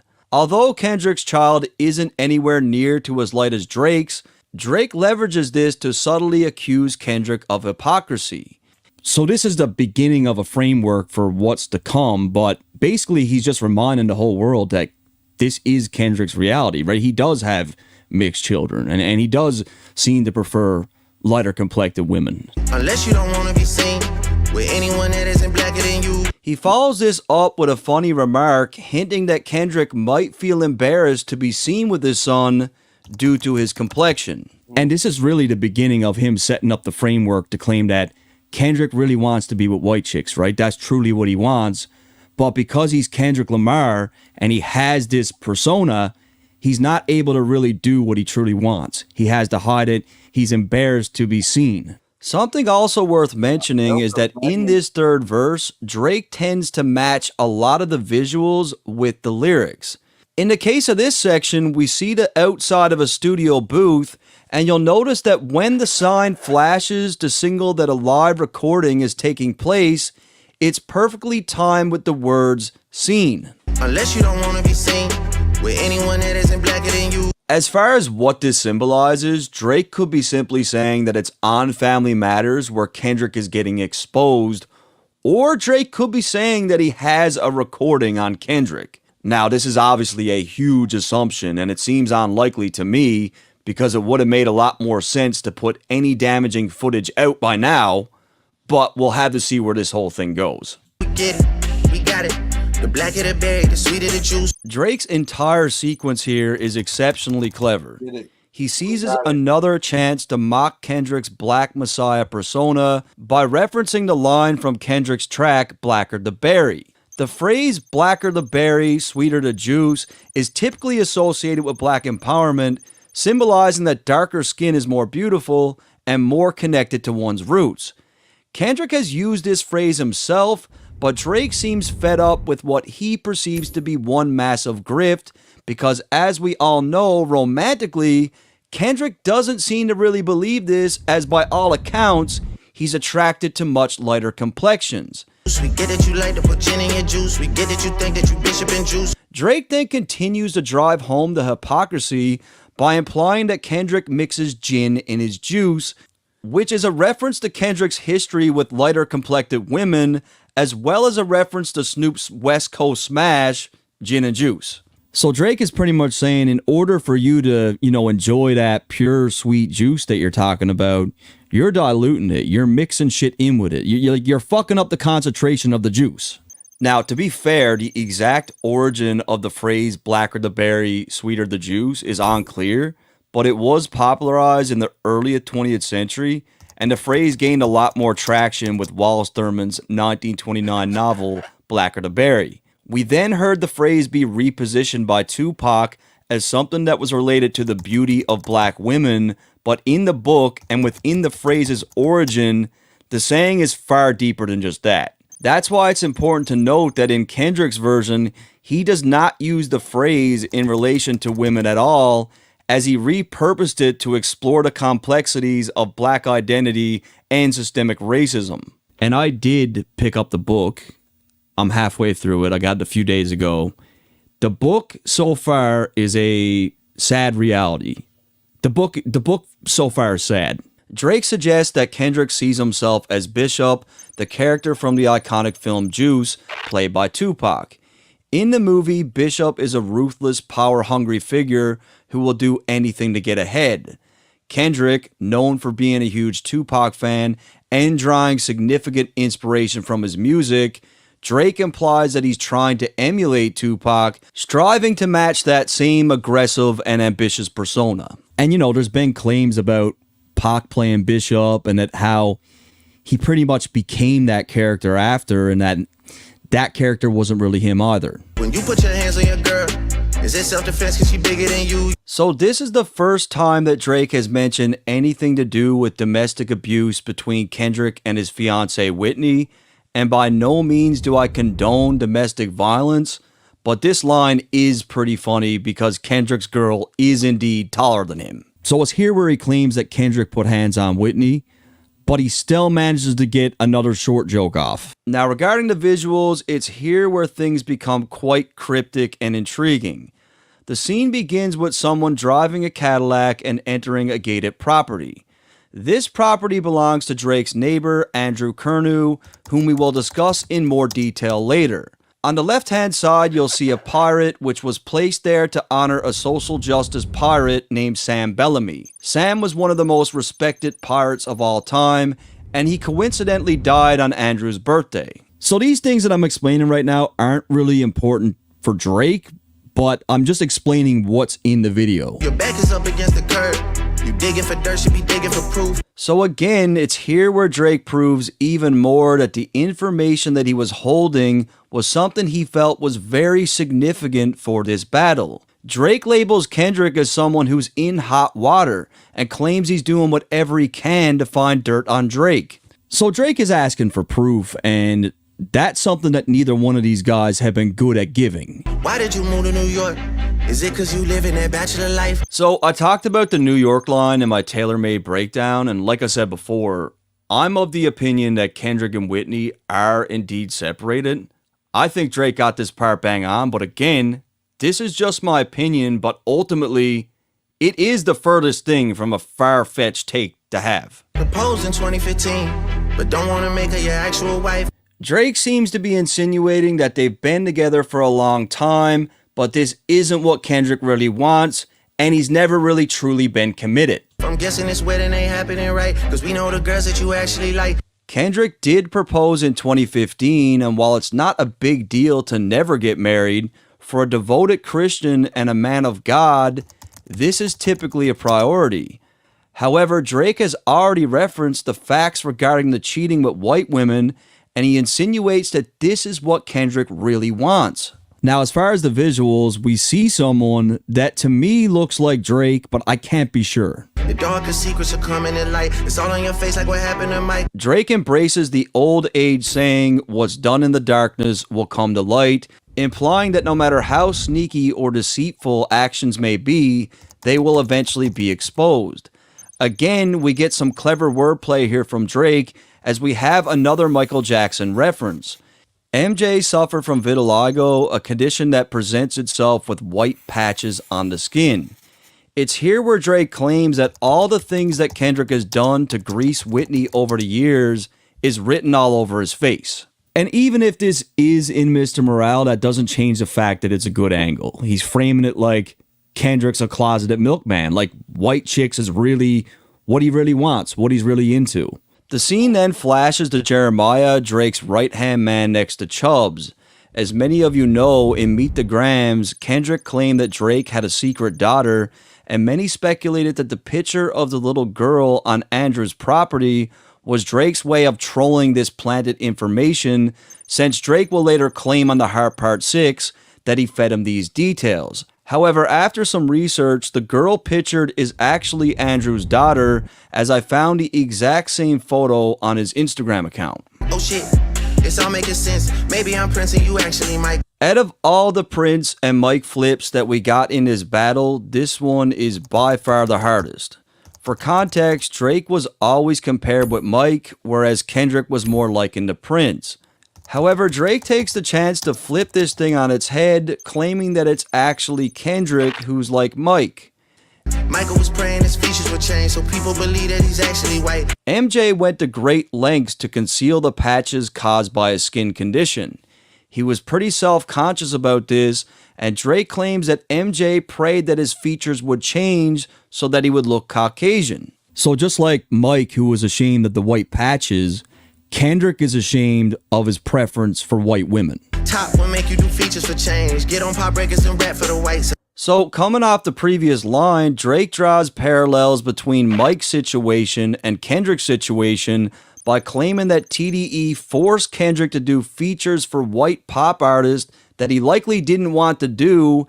Hence, just like Mike, he was also praying that his features would change. It's the best Prince MJ flip that we got, for sure. It's a very hard double. As far as the white features, we're talking Dido, Maroon 5, U2, Taylor Swift, Imagine Dragons, Robin Thicke, and no, this is not Drake's catalog, this is Kendrick's. I know people like to label Drake as a pop artist, and there's an argument to be made for that, but no matter how you want to spin it, Drake does not do music with full-on pop artists like Maroon 5. I mean, Kendrick was doing records with full-on white pop artists, and Drake doesn't do that. That's a fact. I love that song. Which one? Shake It Off? Shake It Off. I gonna shake, I just wanna shake, you gotta shake it off, shake it off. And wait, you say your brother Jermaine, but you want him to stay out of the light. And Drake continues with the MJ flip as he had a brother named Jermaine, and by all accounts, MJ allegedly did whatever he could to blackball his brother from reaching stardom. Then we got the fact that R.I.P. to Tito. He passed today. Jermaine Jackson had a documentary made about himself called Into the Light. However, the line is actually a really hard triple, as Drake is also referring to J. Cole, whose real name is Jermaine. Right. Now, what Drake means by this is entirely speculation, but I do have a theory, as this beef was a massive moment for hip-hop, one of the biggest we've seen in decades, and although J. Cole did jump into the ring for a moment, he bowed out before things even kicked off. So it's here where Drake really plays off his decade-long narrative that Kendrick is someone that is desperate for attention, and in this case, Drake is accusing him of manipulating J. Cole from being involved so that he can have all this spotlight to himself. I don't know how you couldn't admit that that whole sequence was crazy, because Also the big three. Because that whole MJ thing that's all phenomenal, man. It is. I get off the plane and nothing has changed. I handed the lala with all of my ice. Drake takes the chance to respond to Kendrick's claims of how he was going to be snatching chains. I'm snatching chains and burning tattoos. It's up. Drake really devalues Kendrick's pull in his own city, as he claims that when he touches down in LA, nothing will have changed. Drake references an upscale restaurant called Delilah, which he's frequent so often that they even have a drink named after him called the Champagne Poppy. Drake makes the claim that he's going to this establishment with all his jewelry, which is similar to what he said on Push-Ups. I be rocking every fucking chain I own next visit, ayy. So Drake's claiming he's going to his favorite spot, he's going to be kicked back, he's going to have all of his jewelry on, and Kendrick has no pull. There's nothing will have changed. This shit gotta be over by now for anyone out here that's calling it right. That's what I'm doing, is calling it right. That's all I've done this whole entire beef. Check the channel, check the catalog. I've been showing both sides, both perspectives, and being fair. When it comes to Family Matters, somehow only one side of the fan base is crying about it.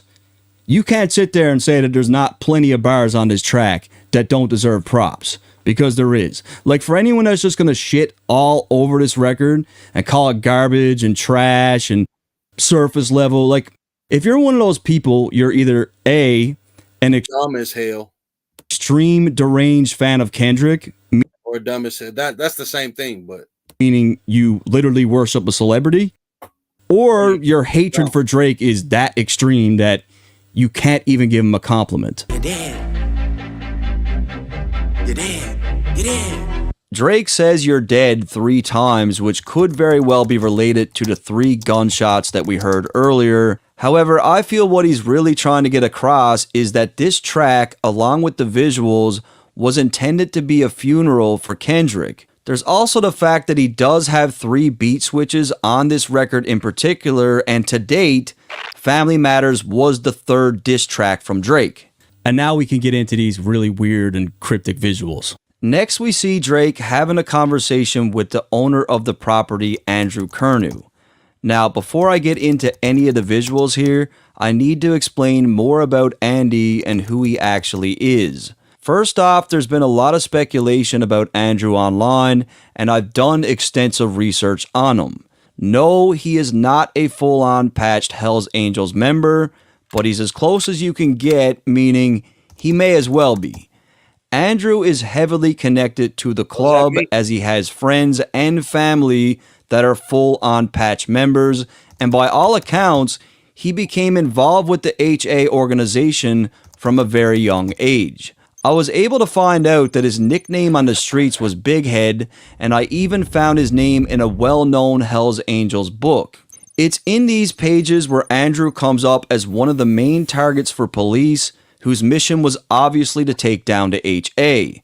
Now, Andrew would eventually get arrested, and some of these crimes are things that, even to this day, he claims he's innocent. Andy would go on to find himself in and out of prison for a total of 9 years, but most noteworthy was in 2002 when he spent time in Toronto's Don Jail, which is considered to be the most violent jail in Canadian history. With that said, the visuals in Family Matters should make a lot more sense now. As you can see from the visuals here, Andrew and Drake are having a conversation in front of a strange concrete structure. However, this is not just any structure, as this is the actual prison cell that Andrew was held in when he did time. Andrew literally found a way to buy the physical cell that he was in, and that's what's on his property. Fans also took notice of the mysterious piece of paper pinned to the outside of the jail cell and assumed that this was more information that Drake had on Kendrick, but these claims couldn't be further from the truth. I was able to find that the piece of paper on the outside of the jail cell is an article of when Andrew was attacked at the jail during a 2002 riot. I think it's a pretty hard flex to buy the actual jail cell that you were in, being as successful as he is now, knowing that this was the cell that you lost your eye in when you got attacked. He got stabbed in the eye, right? Now, I'd be doing this dude pretty dirty if I just labeled him as some ex-con biker guy, because he went on to become extremely educated. Yeah, that's crazy. He owns a chain of dental clinics. He's got the biggest property on Bridle Path. He's Justin Bieber's godfather. He's got a crazy rags to riches story. His story resonated with me because I found out his family is from the same place as mine, which we didn't grow up with no silver spoon. Like, it made sense he grew up poor, right? With all that said, what is the significance of Andrew in this video? Well, I think the purpose is to further cement Drake's connection to the Hells Angels. It seems as though Drake has deep ties with the organization, as they do respect him and likely see him as a brother. I mean, here are 2 posts from Drake of motorcycles signed by Sonny Barger, a guy who often gets mistaken for creating the Hells Angels because he's that well known. It's also interesting to note that Sonny founded the Oakland, California chapter. Drake's been spotted with HA members many times. He's wearing the support gear. He's mentioned it in music. And that's because Drake is clicked up with them. A track titled Family Matters is powerful because this is how the club operates. When you befriend the club in the way that Drake has, you're now considered family. The HA organization lives by a specific set of codes and values that differ from everyday civilians. Drake is 100% good with the Hells Angels, the West Toronto chapter to be specific. Andy is someone that grew up with black gangs in government housing. He was a J-Unit Supermax inmate for dangerous offenders. Many of the inmates during that time were murdered, but Andy is still alive and thriving. They hired a crisis management team to clean up the fact that you beat on your queen. The picture you painted ain't what it seemed. You did. Drake seems to be referencing an incident that allegedly occurred at the Hard Rock Cafe in 2014, where it was rumored that Kendrick was involved in an altercation with a woman. Although Kendrick denied these allegations and they got people on camera talking about it, like videos that they deleted, like it's people that was there when it happened talking about that shit. The story eventually faded from public attention. Drake appears to highlight on this track that the woman involved was not just anyone, but that it was his queen, Whitney. Now, there's a video of a security guard who claims that Kendrick was indeed responsible for this incident. Because like half of her face was like blown out pretty much. She was with a certain rapper who had assaulted her. His first name was Kendrick. Kendrick Lamar? Yeah. There was cops there, and we didn't find out it was Kendrick until later. And it's at this point where the Who Kid drop from Drake from push-ups starts to get a little You gotta be a stan to think she lying. more interesting. When we explore this further, the Who Kid drop wasn't just a reference to the Dave Free and Whitney allegations, but it pointed us right into the direction of when Kendrick performed in Las Vegas on May 3rd, 2014, with DJ Who Kid playing the very next day. Then we can't forget that Drake dropped his Family Matters record on May 3rd, so this was all extremely calculated. I can guarantee Kendrick did not want these allegations coming to light again. He picked up on that drop in push-ups right away, knew what it meant, and he acted accordingly. Fabricating stories on the family front, cause you heard Mr. Morale. It's called a And it wasn't a fabrication at all. safety net, right? That's what that is. If you take it there, I'm taking it further. Now, what we do know is that Kendrick did indeed make it to this performance. As you can see, this is when he first arrived at the event, and this is him with his friends at the rehab pool. He was slated to perform early that Saturday at 10 a.m. I also found a photo where he's in his hotel suite after the performance, and this photo was likely taken midday. I tried my best to pinpoint what exact suite this was, meaning what hotel was this at, but I couldn't figure it out. I think it would also be helpful to find out what hotel he was at, right? So if you guys could find it, go right ahead. Next, we also know that Kendrick didn't just hang back to chill at the suite that night, as we have photos of him at the pre-party for the Mayweather fight. As you can see, the date by Alamy is clearly listed as Las Vegas, May 3rd, 2014. Interestingly enough, the bodyguard also stated that this incident took place during Memorial Day weekend or at a fight. It was Memorial Day or it was fight weekend. I don't remember. However, another layer comes into play here, as we also have a photo of Kendrick with Whitney at this exact pre-party. As you can see, Alamy clearly tags this photo as being at a pre-party for a Mayweather fight on May 3rd. We also know that Kendrick made it to the fight that night, as I found a photo of him at the event. And that's when the fight took place, May 3rd. The main fight took place that night at 11:30 p.m. Eastern Standard Time, and it went the full 12 rounds, wrapping up at around 1 a.m. With all that said, we now have a fairly decent timeline of what Kendrick's day looked like up until early in the morning of May 4th. Based on what the bodyguard is saying, and based on the info I just shared, it seems like Kendrick would have went back to his hotel that night between 2 a.m. and 3 a.m., and this is likely when the incident would have took place. So when we look at the timeline I presented, we got to at least admit that the bodyguard's info aligns with it, right? It was Memorial Day or it was fight weekend. I don't remember. Also important to note, even if this incident did take place on Memorial Day weekend, it still wouldn't look much better for Kendrick because he also performed in Vegas during that time as well. It was Memorial Day or it was fight weekend. I don't remember. I mean, if you don't like the info, just call me a culture vulture. That'll make you feel better. Secondly, there is information from a news outlet called Media Takeout which reported on the incident when it occurred.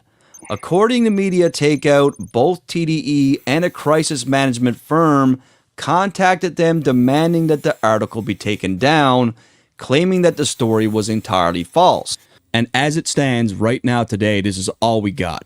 Everything I just showed you guys is what we got. So I'm going to leave this on you guys. Keep in mind, these are harsh allegations, right? So keep that in mind. We've got circumstantial clues, but we don't have, there's literally no concrete evidence that he did this. So with that said, do you think the story's true and TDE hid this? Or do you think this is just all fabricated bullshit? For me, I'll be honest, I could never put this on Kendrick's jacket without documentation, pictures, something, right? It's just, these are harsh allegations. So in closing, finally wrapping this, it's harsh that he did it. Thing up, I think Family Matters is totally slept on because it is indeed a solid diss record. I don't think Family Matters has been slept on at all. It's most people's favorite diss of the record. I don't think people really like Not Like Us as a diss record as much as they act like they do, because what would you like? So it's not slept on. The hate that this record is getting right now will not last forever. I believe that this record, people are hating this record because they have to. It's like how they hate Heart 6. Why would you like that record? it has some elements of truth to it. I think it's all true. And I'm confident that this will age better in time. My track record in predicting this entire beef has been pretty accurate. And it's been you, the audience, who have complimented me on my success in doing that. I can guarantee you, all the people that made content for the last 5 months shitting all over this record, none of that content's going to age well. In 5, 10, 15 years from now, people are going to look at this record differently, and at least they'll have a good breakdown to go to. That was a very well thought out video, and he did his thing. I thought this was masterful. I could tell what's the dirt analyzes. Not only that, but he listens to a lot of hip hop. This dirt, that was good.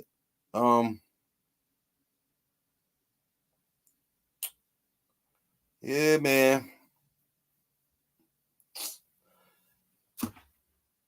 It's not my fault that Kendrick got a participation trophy in this battle. And Drake was up there kicking the ass on this record. Everybody already knew that. People already knew what Drake did on this record. That's why people like it so much. For the actual disses, not the fact that, oh, it's a big record and people are dancing to it. Okay, what you say on there, though? Drake was kicking ass. I've been telling people this the whole time. Every single record, he was kicking ass lyrically. On every track, he got on there kicking ass. Multiple people, too. Y'all say he lost. All right, cool. I want to lose like how Drake lost. Like, I want to embarrass you as a fucking husband, boyfriend, person. I want to embarrass your homeboys, Weekend, Metro. I want to have Ross crying on TikTok and Twitter. I want Metro to cry. I want to lose like Drake lost, like straight up. That's the lost type of losing I want to do. I would never want to win like Kendrick. He can't even show up to get his trophy because he's going to have to tell us where he got that cover art from. And that's just that. So, yeah, this was a good video. There's some reaches in there. Obviously, it's dirt. This is what he does. He's good at reaching. So there's a lot of reaches in there. But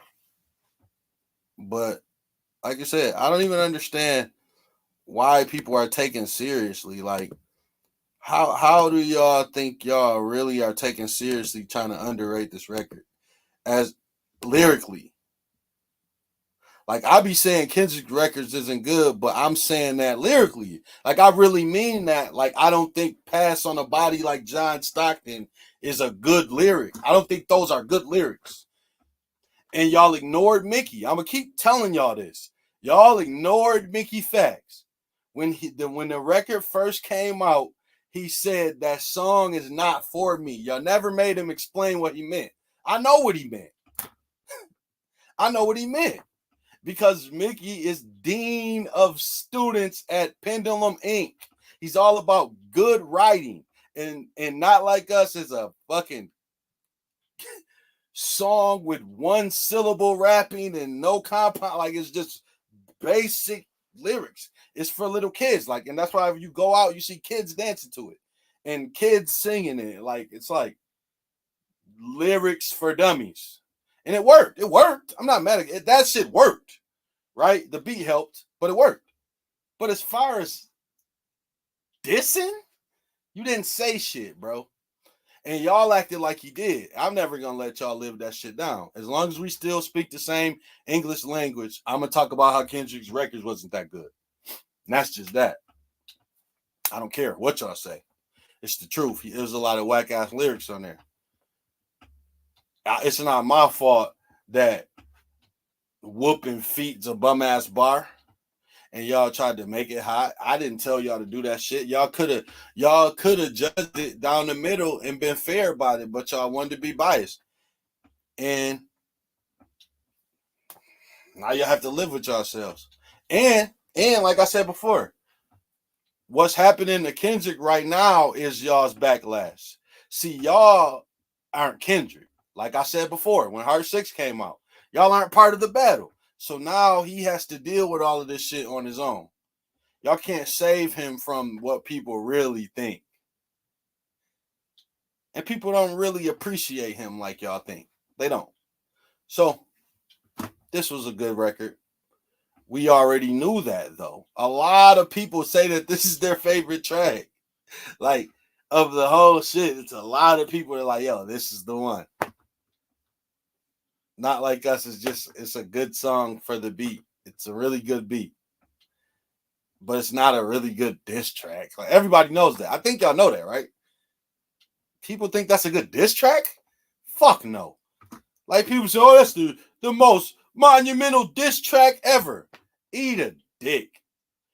Cameron on You Gotta Love Us has more dishes before he even started rapping than all of Not Like Us. Like, I don't understand y'all. You can't be a person that's good at dropping diss tracks if you can't get on a track and talk shit. That's impossible. Nobody in the history of diss tracks has ever been good at diss tracks if they weren't a shit talker. Like, are y'all stupid? That's not even how that shit works. That's not even how that shit works. If you're not a good shit talker, you're not a good diss track dropper. Like, that's just not how it goes. Like, and y'all try to let a nigga that's an introvert be a good diss track dropper. Go to fucking hell. That's never going to happen. No, the nerds will never win. So y'all can think that they did, but they didn't. So that's my perspective on this. And like I said, I'm going to play the beginning of this. It's sad that Dirk had to say this. Everything that I'm saying right now, this is how you know it's true. I'm about to play it again. He had to come on with a disclaimer for Kendrick Dick Riders. It's amazing. All right, guys. So once again, one at a time, if you haven't been paying attention, I'm breaking down these records in the order that they were released, which means we're now at Family Matters for Drake. And before I even get started, like, you guys do realize that it is very possible to be a fan of two artists at the same time, right? No. They thought that you was just supposed to do Euphoria breakdown and 616 breakdown. You can't do push-ups and the Drake shit. You can't be a fan of Drake. You have to only be a fan of Kendrick or else you're just a dick rider. Like, this is indeed possible. And I not to them. fully understand that I'm not getting any popularity points for giving Drake any sort of compliments for this record. This man said that I can't give Drake any type of credit for this record.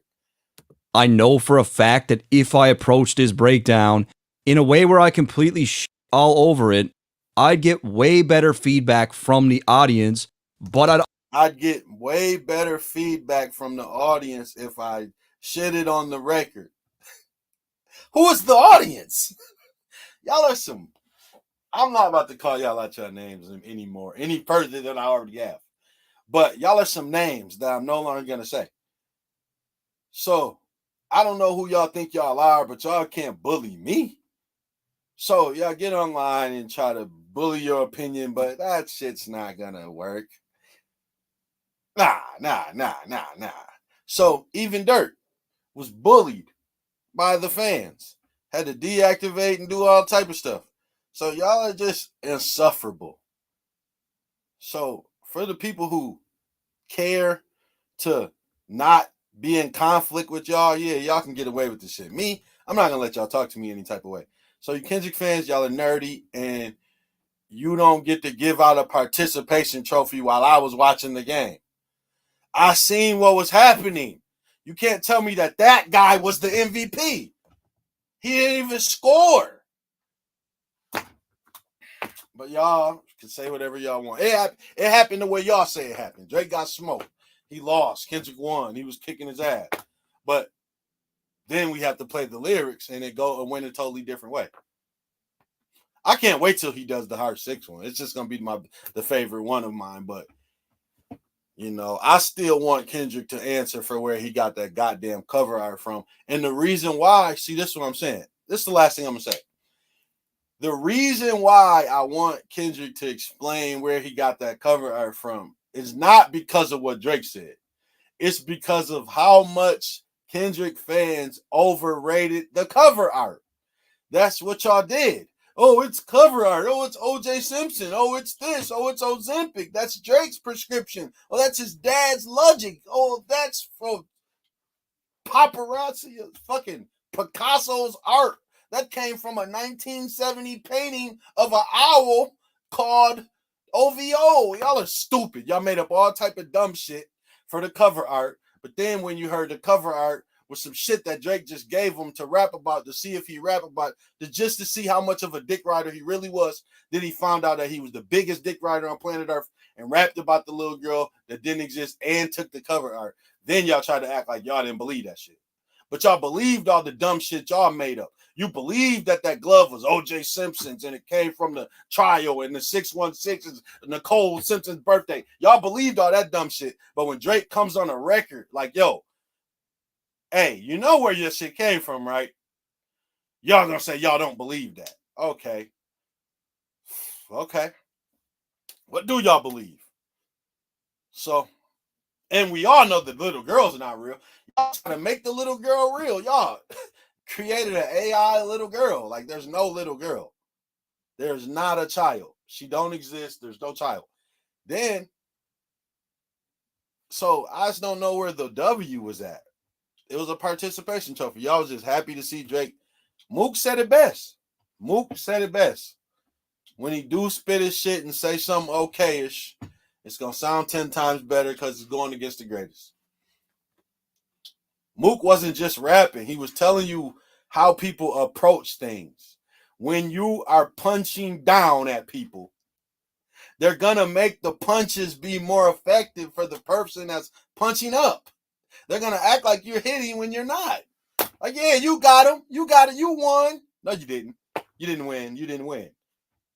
You, along with Future and Weeknd and Ross, all got y'all ass kicked. You wasn't the one that won. He was up there kicking everybody else's ass, but you won. No, you got your ass kicked too. Just because you dropped some records doesn't mean you didn't get knocked out too. No, you fought back, but you got your ass kicked as well with the other niggas. So y'all don't want to admit it. Y'all don't have to admit it. It doesn't matter. But that's what happened. So y'all can lie and gaslight and talk all y'all want to, but the truth is, Drake, on every single record, each and every time, was kicking ass. Okay? That's what really happened. Each and every time. He kicked ass on push-ups. He kicked ass on Taylor Made. He kicked ass on this. And he super duper kicked ass on Heart 6 so much that niggas can't even rap anymore. Like, there is no more rapping after Heart 6. It's nothing even to say to me anymore. All the dumb angles that y'all had are dead, and your cover art's dead too. And y'all hated the record. I would hate the record too. If I wanted to ever hear Kendrick Lamar drop a diss track again, I would hate Heart 6. That shit would be stupid to me because it's like it would destroy his credibility. I would hate a record that destroys the credibility of somebody I want to listen to. So if I wanted to listen to Kendrick Lamar diss Drake, I would hate Heart 6 because now I know every single thing he says is a lie. You can never come back on another track and call him a pedo. You definitely can't say nothing about his kids ever again. So it just destroyed all your credibility. I hate that record if I'm a Kendrick fan. It sucks. So I understand why y'all took that record that way. I would hate it too. If I wanted to believe in Santa Claus, that's like a showing you, like, Heart 6 is like a video showing you that it's your parent, your mom and dad putting up your tooth and putting the money underneath your pillow. Well, you thought it was a tooth fairy, but then I show you a video of your mom putting the money underneath. Like, yo, there's no tooth fairy, it's your mom. That's what Heart 6 is. Y'all found out that Santa Claus is not real and y'all fucking hated it because y'all wanted gifts and cookies and milk. Yeah, that's your dad eating the milk and cookies. It was never Santa Claus the whole time. So there y'all have it, man. And that's what makes it even funnier that Kendrick is now getting ridiculed through the Super Bowl, because it's ridicule that he deserves for all of his fans putting him at this position. It's y'all's fault. Y'all should have told him that he wasn't doing as good as y'all tried to say he was doing. But now he has to live with the public spotlight. He's an introvert. Y'all pushed the introvert outside. Now he's getting picked on by people. And what are y'all going to do?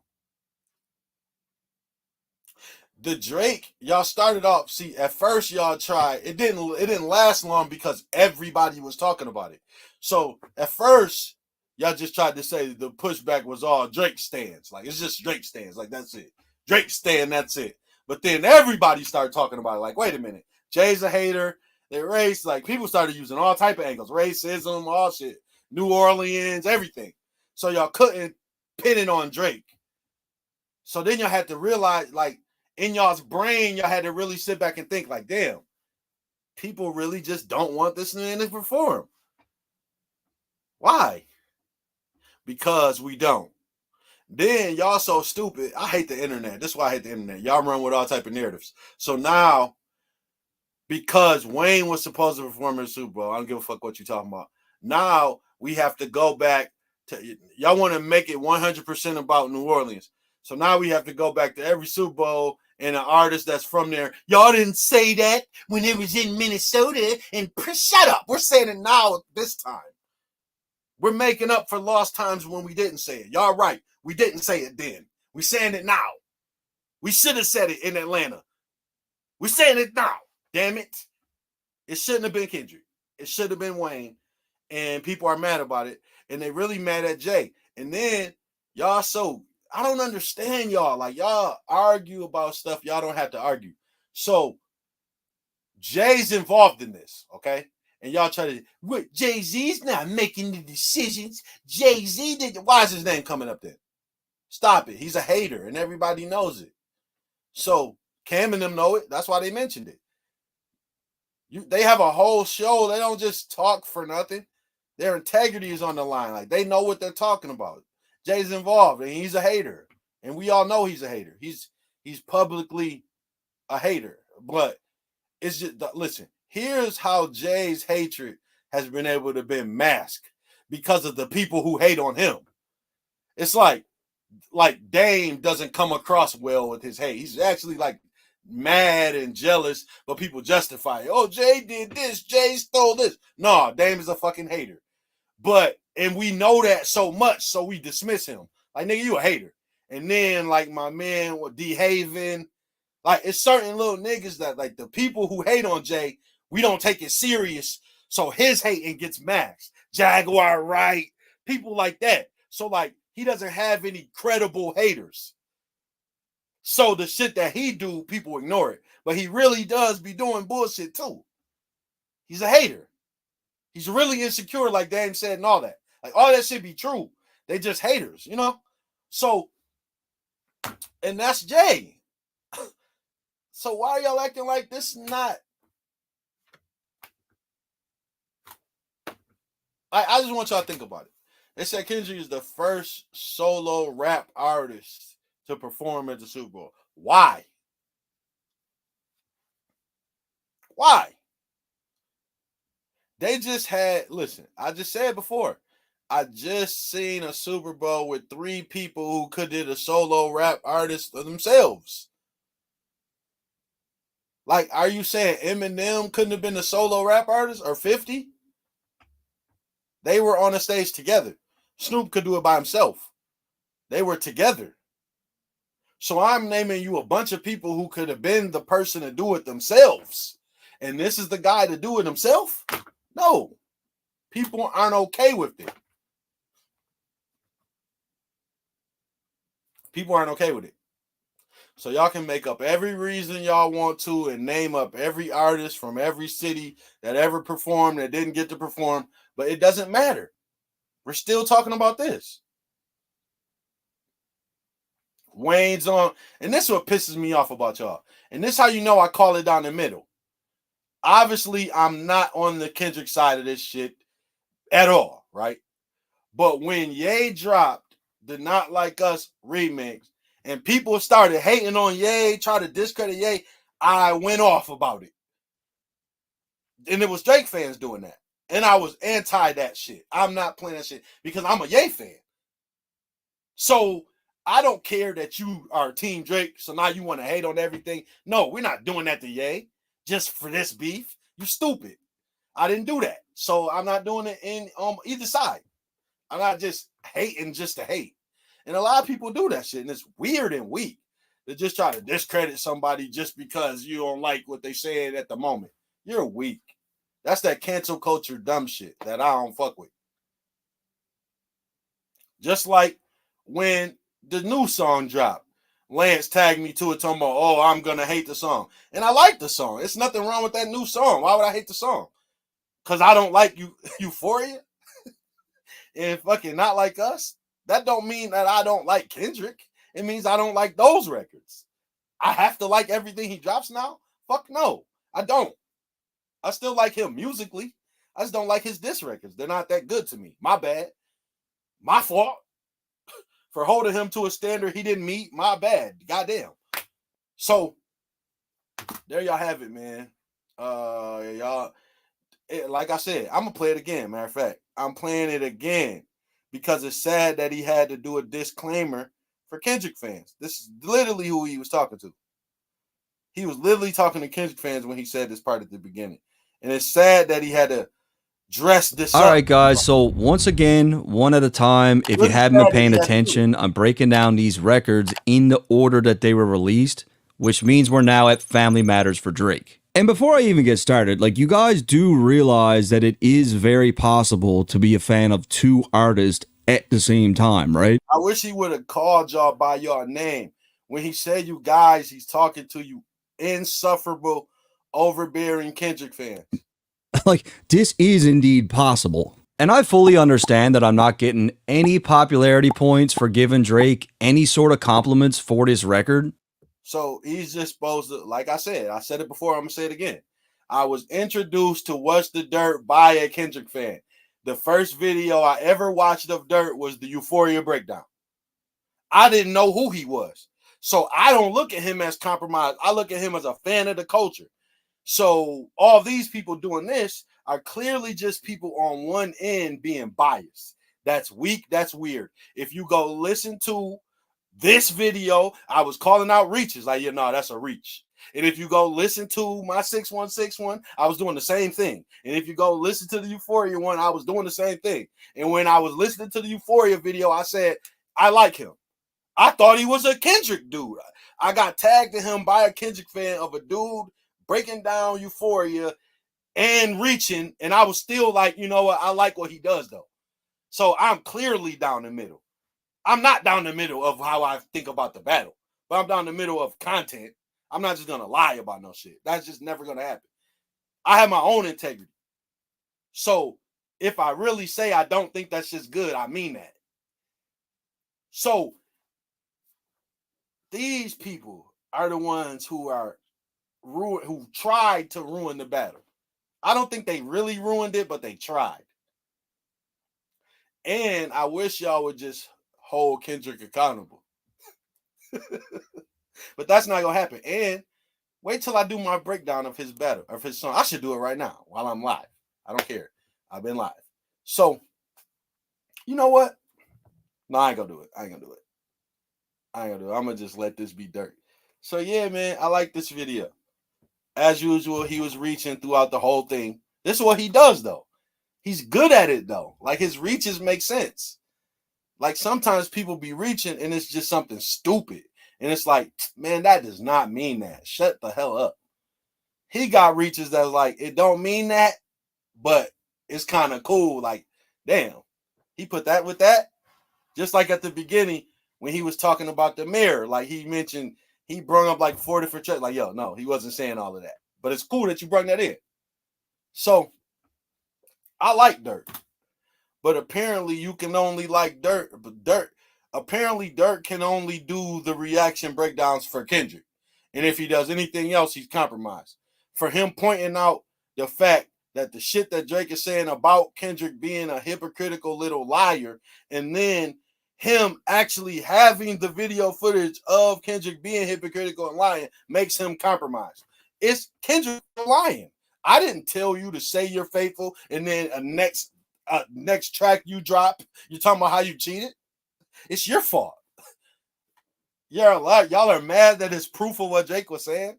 Like, y'all are crazy. That doesn't make no sense to me. What y'all need to be doing is bringing some proof of what Kendrick was saying. But we all know that y'all not going to be able to do that, but that's okay. You know, at least be fair.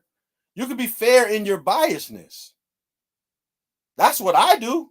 I'm being fair. I'm being biased. I am. But I'm being fair in my biasness. You know what I'm saying? Like, you can be fair. You can be biased. Like, you can admit that you're on the side. Just like Andre. I know you're going to watch this shit. The whole time, I'm like, yo, can you at least admit that Kendrick fans been dick riding? Like, okay, say Drake lost. Say whatever you want to say. But can you at least admit that Kendrick fans been dick riding? He wouldn't even say that. I'm not on the stupid side of Drake fans. I have videos about all of the shit I hate from Drake fans. This whole battle, every single thing I heard Drake fans say that I don't like, I've been like, yo, that's dumb. Y'all are idiots. I did a video about the Ye thing. I did a video when people started talking about age of consent 17. Like, man, y'all sound like some clowns. Are y'all stupid just to try to argue? That's dumb. I went off about that. That's idiotic. So if it's stupid, I'm going to call it stupid down the middle. But I just think that there's been more stupidity on this end. And that's the whole reason why he had to start this video off like this. As a disclaimer to the bullies who are literally introverts. Y'all are like digital bullies. You're not a real bully, but you're bullies. Y'all are like, I ain't going to compare y'all to them people, but y'all know what I was really about to say. Y'all are like the community. I'm going to say it now. Fuck it. Y'all are like the community. You're bullies, but you're not really bullies. Okay? So, that's what I think about this. I think Kendrick fans are insufferable. Y'all are bullies that aren't bullies. Y'all are introverts bullies. You bully. Y'all, Kendrick allowed the introverts to become bullies. Y'all got to sit inside your houses and bully people around. But I'm not one of the people that you can bully. Even when, like, it still happens. Like, I woke up today, right? Literally this morning, the first post I see, I log on, and literally the first post I see is a post about Big Sean. It's a Big Sean with his shirt off, and it says Big Sean's doing the BBL Drizzy. And I'm like, you know what? This is a little bit homosexual to me. And so I said something. I'm like, you know what? One day, y'all are going to have to admit to the fact that y'all spent weeks talking about a man's stomach muscles. And what response do I get?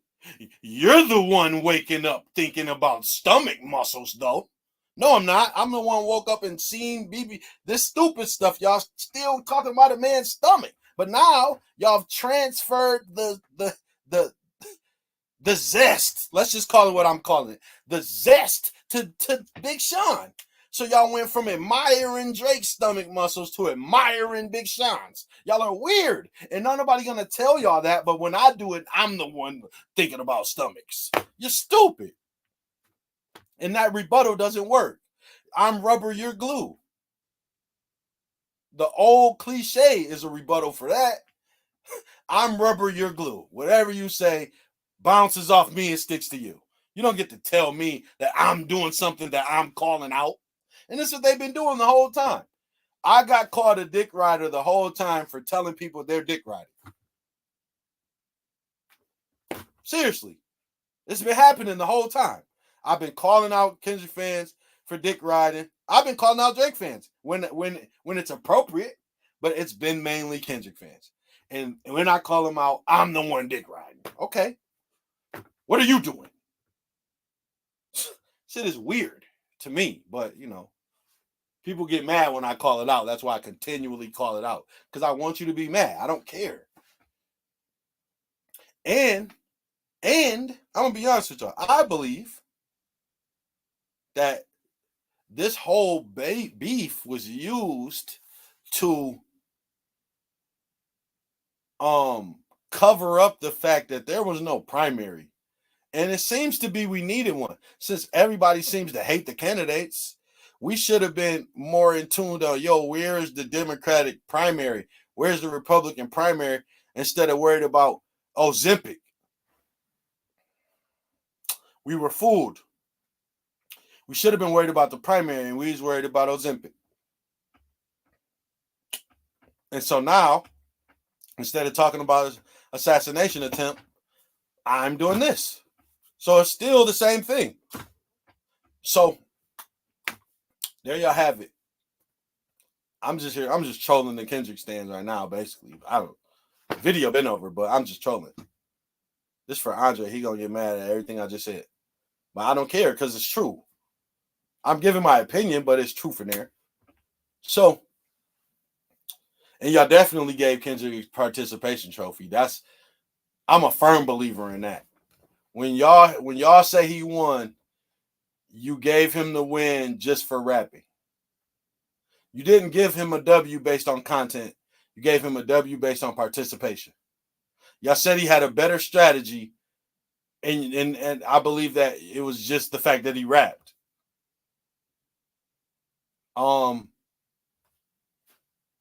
Because look, Not Like Us saved his whole life.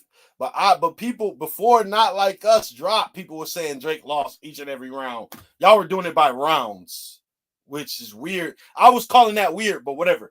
So y'all were doing it by rounds, and then with Not Like Us, look. And here's how y'all know y'all stupid. Y'all tried to revise history like we wasn't there. Y'all was doing it by rounds, right? And then when Not Like Us came out, a lot of people say Not Like Us ends the battle. But people try to act like Kendrick smoked Drake. Well, wait a minute. What happened to it was close till Not Like Us? So even if you think it was close till Not Like Us, you're not telling me Drake was losing anything.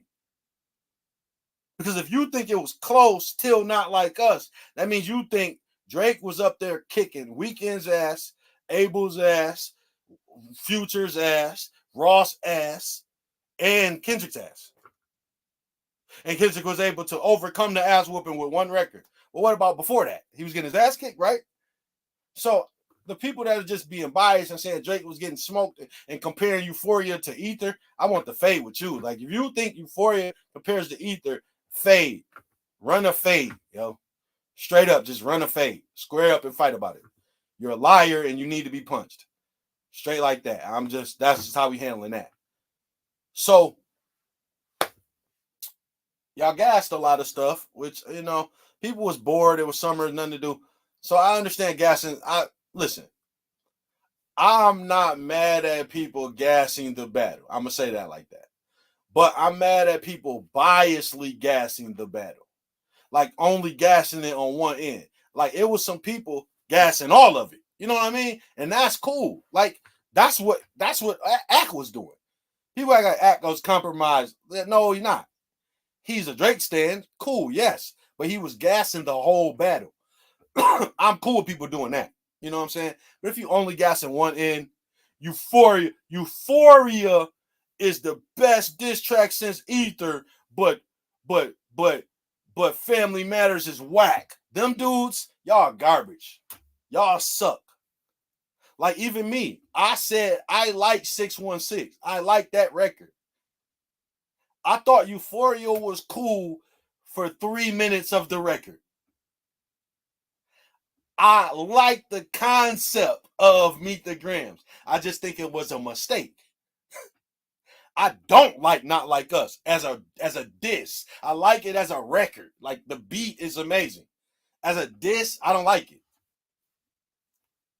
So even me being critical of his records, I like the shit that I like. But y'all that try to act like Drake wasn't up there sliding each and every time, y'all some fucking haters. Y'all are some haters.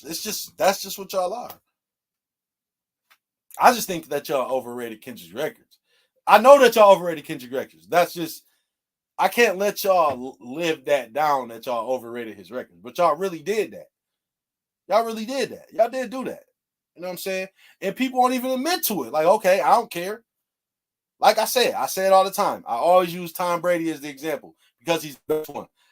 I would be okay if people just admitted to the stuff and said they don't care instead of trying to act like the stuff didn't happen. Like me, okay, I'm a Brown fan. If you talk to me about the bubble or the bubble don't count, yes, it does. Why doesn't it count? They was only there by themselves. If Miami would have won, you would have said it counted. So I'm not, you know what I'm saying? I tell you I don't care what you think. Y'all won't even say you don't care. Y'all will try to argue. No, it's not like that. That's not that. It isn't even like that. Just say it is like that and say you don't care. And I'll be cool with that. Say you're biased and you don't care. I will respect somebody saying that they're biased and they don't care more than somebody saying all these records are whack and doing all this stuff but acting like they're not being biased. Like, tell me that you're being biased. I'm being biased. I'm admitting that I'm being biased. And I'm admitting why. It's because I don't appreciate how Kendrick fans act. I didn't like it. So I don't like it. I just don't like how they acted. But we have the evidence on each and every turn of how they acted. We had to get a disclaimer for these dudes. So I just wasn't a fan of it. And hold on, I'm not the only one. Questlove said the same thing. Questlove said the fans was ruining the battle. He wasn't talking about Drake fans. He was talking about you motherfuckers, the Kendrick dudes. And then here's the thing about it. As a Drake, on the person on Drake's side, whatever, we have to engage with y'all. So y'all are the ones ruining the battle, but us, it's like we're arguing with fools. So we're ruining the battle with y'all, but y'all are the ones doing it. So we only have to be accountable for showing up to fight y'all. But y'all are the ones that started the fight. Like the petty shit with the battle. It's okay to be biased. It's okay to say who somebody won. Okay, but to be petty and on one end, it makes you look stupid. Like I said, on none of my breakdowns was I mean and evil and biased. When I talk my shit like this, yeah, I say whatever the fuck I want. But when I'm breaking down the lyrics, I'm not gonna hate on Kendrick and just overly hate. No, you can go to my 616 breakdown. I gave him props throughout the whole shit. I didn't really like Euphoria. That's just that. I cut the track into 3 minutes and 46 seconds. It's good. It's 3 minutes and 46 seconds of Euphoria is a good track. Other than that, I just didn't really like the record. You can't make me. I listened to it. I didn't really like the shit. Like, what the fuck? How you gonna make me like some shit? Meet the Grams I did like. I actually liked Meet the Grams. I didn't have anything bad to say about the record. Just the fact that you did the mistake.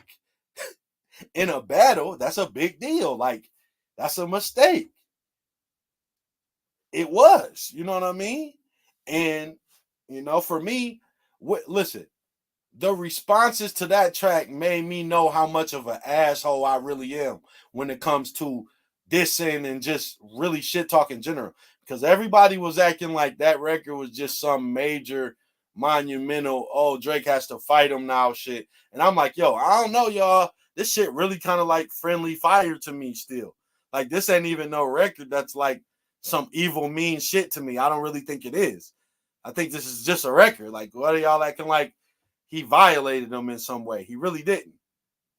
And I ended up being right. So, you know, whatever. But I like the record, though. I did like that record. But like I said, from a battle standpoint, it was a mistake. But it was a good record. You know? So, y'all can't make me like a record just because it's popular. Just so happened, his biggest record is the wackest one to me. That's just how I feel. But I could support my claim lyrically, too. When I say Not Like Us isn't a good record, lyrically, I mean what the fuck I'm saying. And I can prove what I'm saying. Like, so that record ain't gonna be as long as this one. Obviously, it ain't as much content to discuss, but it's also not as much content to discuss. Like, in terms of the lyrics. That shit not really that good of a diss, but y'all can have it, you know. It's a good record, though. It's you know what? Here's the thing about that record. It's extremely forced. Nobody ever talks about this, but I'm going to do it because I'm here. I've never heard of a record that's a diss track where you're doing chants and you have participation. Say OV ho, step to the left, do this, do that. Like, who are you, DJ Dougie Fresh or something? You want to rock the mic and rock the crowd like you're an MC now? Like, people don't do that on diss records. But it's smart. It's extremely smart. I'm not dissing him for this right now. It's extremely smart that he did this. This is the smartest thing of the record. That he did this because the world is easily manipulated. So if I tell you to say OV ho, you're going to say it. And step this way, you're going to step. Step to the left and step to the right, you're going to do it. So that was like genius on his behalf. Like, that's the best part of the record. That's the best part of the record. When he made you participate in it. Like, that was actually kind of cool for real. So, other than that, wasn't no bars on there. I'll give you that. I'll tell you that much. Wasn't no bars on that record. Straight up, no bars. No lyrics, bro. So, there you have it, man. I had to talk more shit. I was going to not talk more shit, but no, I'm talking it. Y'all have to hear it. Real